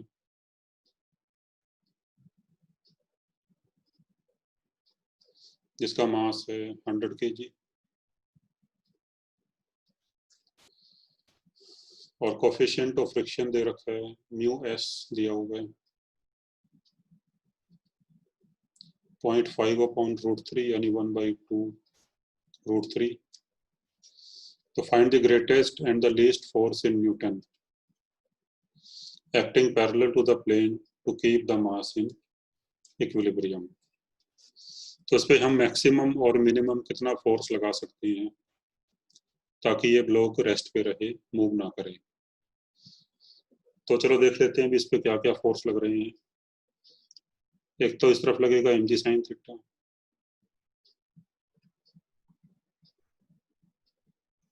तो mg sin थीटा की वैल्यू कितनी होगी?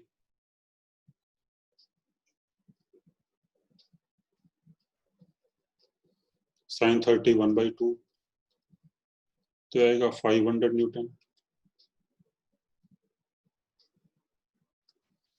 एक इस पे नॉर्मल, और दूसरा mg cos थीटा। तो let us first find limiting friction. तो लिमिटिंग फ्रिक्शन μn, n की वैल्यू mg cos थीटा होगी यहाँ पे, तो म्यू की वैल्यू 1/2√3,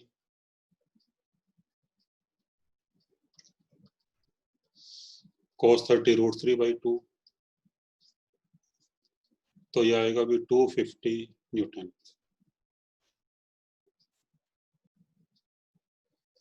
तो भी लिमिटिंग फ्रिक्शन की वैल्यू आई 250 न्यूटन।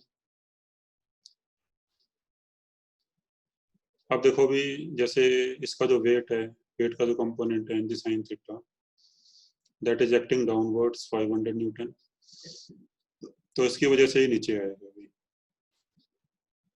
इसकी वजह से नीचे आना चाहेगा। जब नीचे आना चाहेगा तो फ्रिक्शन ऊपर लग जाएगा। बट मैक्सिमम फ्रिक्शन जो अवेलेबल है वो है 250 न्यूटन। अगर ये पूरा का पूरा फ्रिक्शन भी यहाँ पे लग जाए, एफ एल पूरा का पूरा लग जाए 250 न्यूटन, तो भी ये इसको रोक नहीं सकता मूव करने से, तो भी ये नीचे आएगा। तो फिर हमें एक फोर्स इस पे लगाना पड़ेगा इस तरह, फ्रिक्शन की हेल्प करने के लिए। तो कम से कम कितना फोर्स लगाना पड़ेगा? तो कम से कम हमें 250 न्यूटन का फोर्स लगाना पड़ेगा, ताकि 250 प्लस 250 मिलके दोनों मिलकर के 500 न्यूटन को बैलेंस कर सकें। ठीक है, तो फिर एफ मिनिमम जो लगाना पड़ेगा हमें, कितना लगाना पड़ेगा? 250 न्यूटन। तो फिर जो लीस्ट फोर्स है भी इसकी वैल्यू आ गई 250 न्यूटन। तो कम से कम 250 न्यूटन का फोर्स हमें लगाना पड़ेगा, तब जाकर के ये फोर्स और फ्रिक्शन फोर्स दोनों मिलके इसको बैलेंस कर सकते हैं। ठीक है। अच्छा, मान लो अगर मैं यहाँ पे फोर्स लगा दूं 250 की बजाय, अगर मैं फोर्स लगा दूं 300 न्यूटन, तब क्या होगा? अब आप कहोगे कि ये ब्लॉक ऊपर मूव करना स्टार्ट कर देगा, क्योंकि अब ऊपर की तरफ फोर्स ज्यादा हो गया।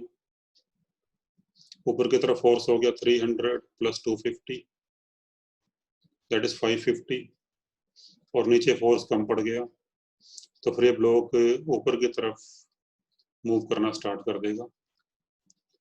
लेकिन क्या वाकई में ऐसा होगा? तो ऐसा नहीं होगा, बिकॉज अगर मान लो ब्लॉक ऊपर मूव करना स्टार्ट कर दे, फिर तो फ्रिक्शन फोर्स नीचे लग जाएगा। ठीक है, फिर तो फ्रिक्शन फोर्स नीचे लग जाएगा, क्योंकि फ्रिक्शन फोर्स से रिलेटिव मोशन को अपोज करते हैं, और फ्रिक्शन फोर्स नीचे लग गया तो फिर फ्रिक्शन और ये वेट मिलके इससे ज्यादा हो जाएगा, तो फिर ऊपर कैसे जाएगा? तो फिर क्या होगा यहाँ पे? तो बेसिकली होगा ये कि when we apply air force 300 newton, तो फ्रिक्शन की वैल्यू कम हो जाएगी, तो फ्रिक्शन फिर यहाँ पे 250 नहीं रहेगा, तो फ्रिक्शन की वैल्यू यहाँ पे हो जाएगी स्टैटिक, और वो 200 न्यूटन हो जाएगी, क्योंकि फ्रिक्शन जो है वो बाकी फोर्सेस को देख के अपनी वैल्यू को एडजस्ट करेगा। अब 300 हम ऊपर लगा रहे हैं, 500 नीचे लग रहा है, तो फिर इसको बैलेंस करने के लिए अब हमें केवल 200 न्यूटन फ्रिक्शन फोर्स की जरूरत है। तो फिर यहाँ फ्रिक्शन फोर्स पूरा नहीं आएगा, तो केवल 200 न्यूटन ही फ्रिक्शन फोर्स आएगा, जितना हमें चाहिए इसको बैलेंस करने के लिए। ठीक है, तो ये कंसेप्ट है इसके अंदर। तो जैसे जैसे हम एफ की वैल्यू बढ़ाते जाएंगे, तो फ्रिक्शन की वैल्यू कम होती जाएगी। मान लो हमने एफ को कर दिया 350, तो फिर ये 150 हो जाएगा। फिर हमने एफ को कर दिया 450, तो ये 50 हो जाएगा। फिर हमने एफ को कर दिया 500, तो फिर फ्रिक्शन की वैल्यू 0 हो जाएगी, क्योंकि अब ये एफ ही अकेला इसको बैलेंस कर लेगा, तो फ्रिक्शन की अब जरूरत ही नहीं है, तो फिर फ्रिक्शन नहीं आएगा। ठीक है, और अगर मान लो एफ की वैल्यू 500 से भी ज्यादा लगा दें हम,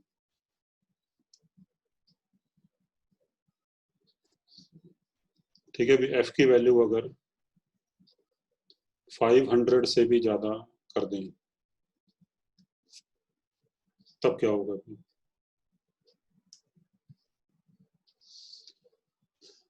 अगर एफ की वैल्यू 500 से भी ज्यादा हो गई, अब ऊपर की तरफ फोर्स ज्यादा हो जाएगा, then the block will tend to move up, तो फ्रिक्शन फिर नीचे आ जाएगी, तो फ्रिक्शन फोर्स फिर नीचे लग जाएगा। और जैसे जैसे एफ की वैल्यू बढ़ाते जाएंगे, तो फ्रिक्शन फोर्स की वैल्यू बढ़ती जाएगी, और फिर एक टाइम आएगा जब फ्रिक्शन अपनी लिमिटिंग वैल्यू पे पहुंच जाएगा, यानी 250 पे पहुंच जाएगा। उस समय इस फोर्स की वैल्यू होगी 500 प्लस 250 यानी 750।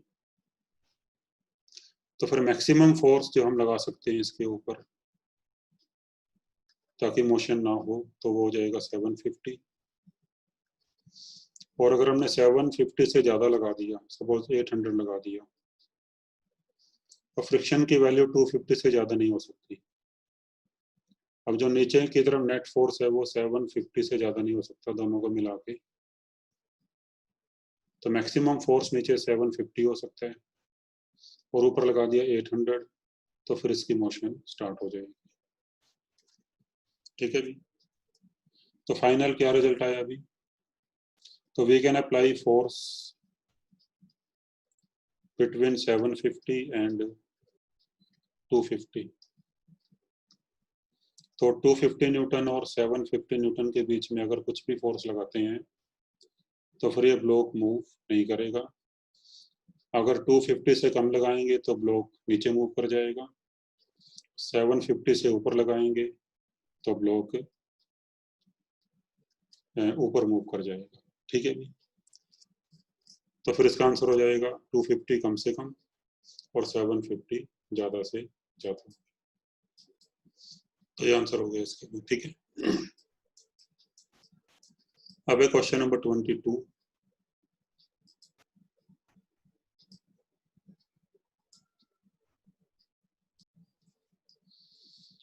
हाँ जी, question number 22।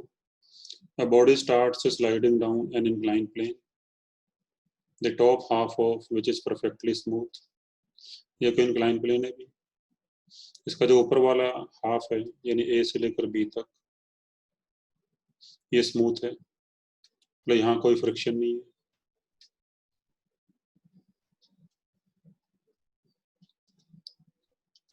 And lower half is rough, और बी से सी वाला जो हाफ है ये रफ है। बी इसका मिड पॉइंट है, तो हमने ए से बी का डिस्टेंस एल मान लिया, तो बी से सी का डिस्टेंस भी एल होगा। Find the ratio of force of friction on the lower half to the weight of the body if the body is brought to rest just when it reaches the bottom। तो एक body यहाँ से slip करना शुरू करती है starting from rest, और finally जब बॉटम पे पहुंचती है तो यहाँ पे आके वेलोसिटी इसकी 0 हो जाती है। तो फिर जब ये इस वाले पोर्शन पे मोशन कर रहा होगा तो यहाँ पे मान लो फ्रिक्शन फोर्स एफ लग रहा था, एफ के मतलब काइनेटिक फ्रिक्शन लग रहा होगा, तो फिर हमने एफ के अपॉन एम जी इसकी वैल्यू बतानी है अभी।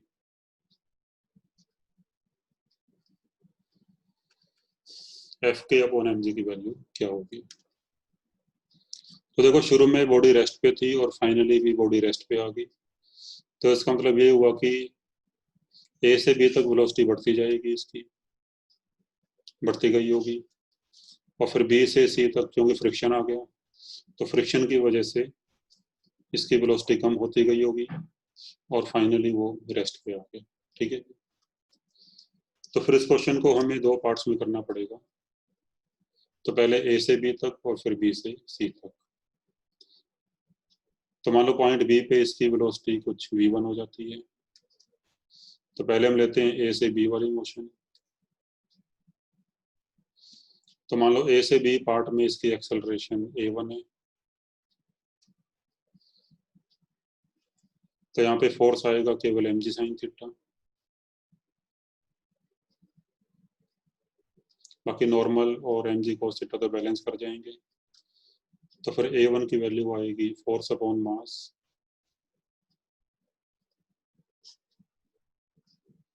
तो एक्सेलरेशन आएगा g sin थीटा,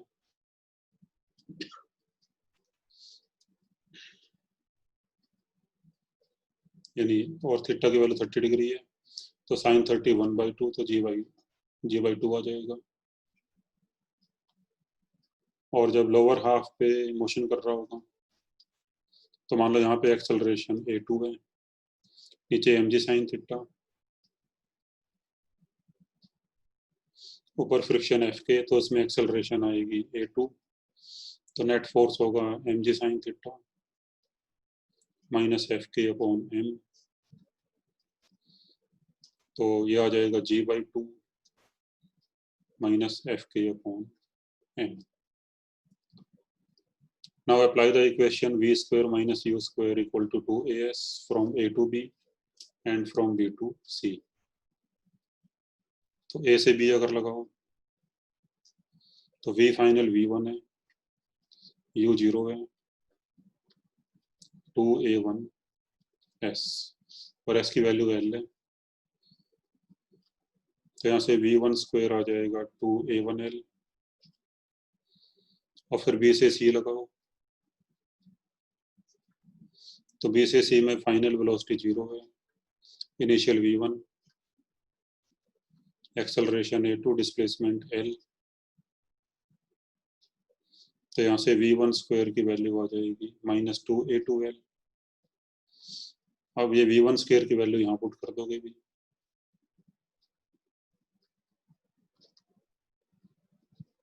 l से l कट गया, 2 से 2 कट गया, तो यहाँ से भी a1 plus a2 equal to 0 आ जाएगा। अब ये वैल्यू पुट कर दो a1 और a2 की। बेसिकली लोअर हाफ में एक्सेलरेशन ऊपर की तरफ होगी, इस करके a2 यहाँ पे नेगेटिव आ रहे हैं। a1 की वैल्यू g/2, a2 की वैल्यू g/2 माइनस fk/n, तो यहाँ से भी fk/ng, इसकी वैल्यू आ जाएगी 1। तो ये आपका आंसर हो गया, ठीक है जी। So this is question number 22. So we have completed this assignment. तो इसके बाद भी अब आप ये जो ऑब्जेक्टिव असाइनमेंट है ये ट्राई कर सकते हो पेज नंबर 20 पे। So start doing this assignment. Okay, thank you.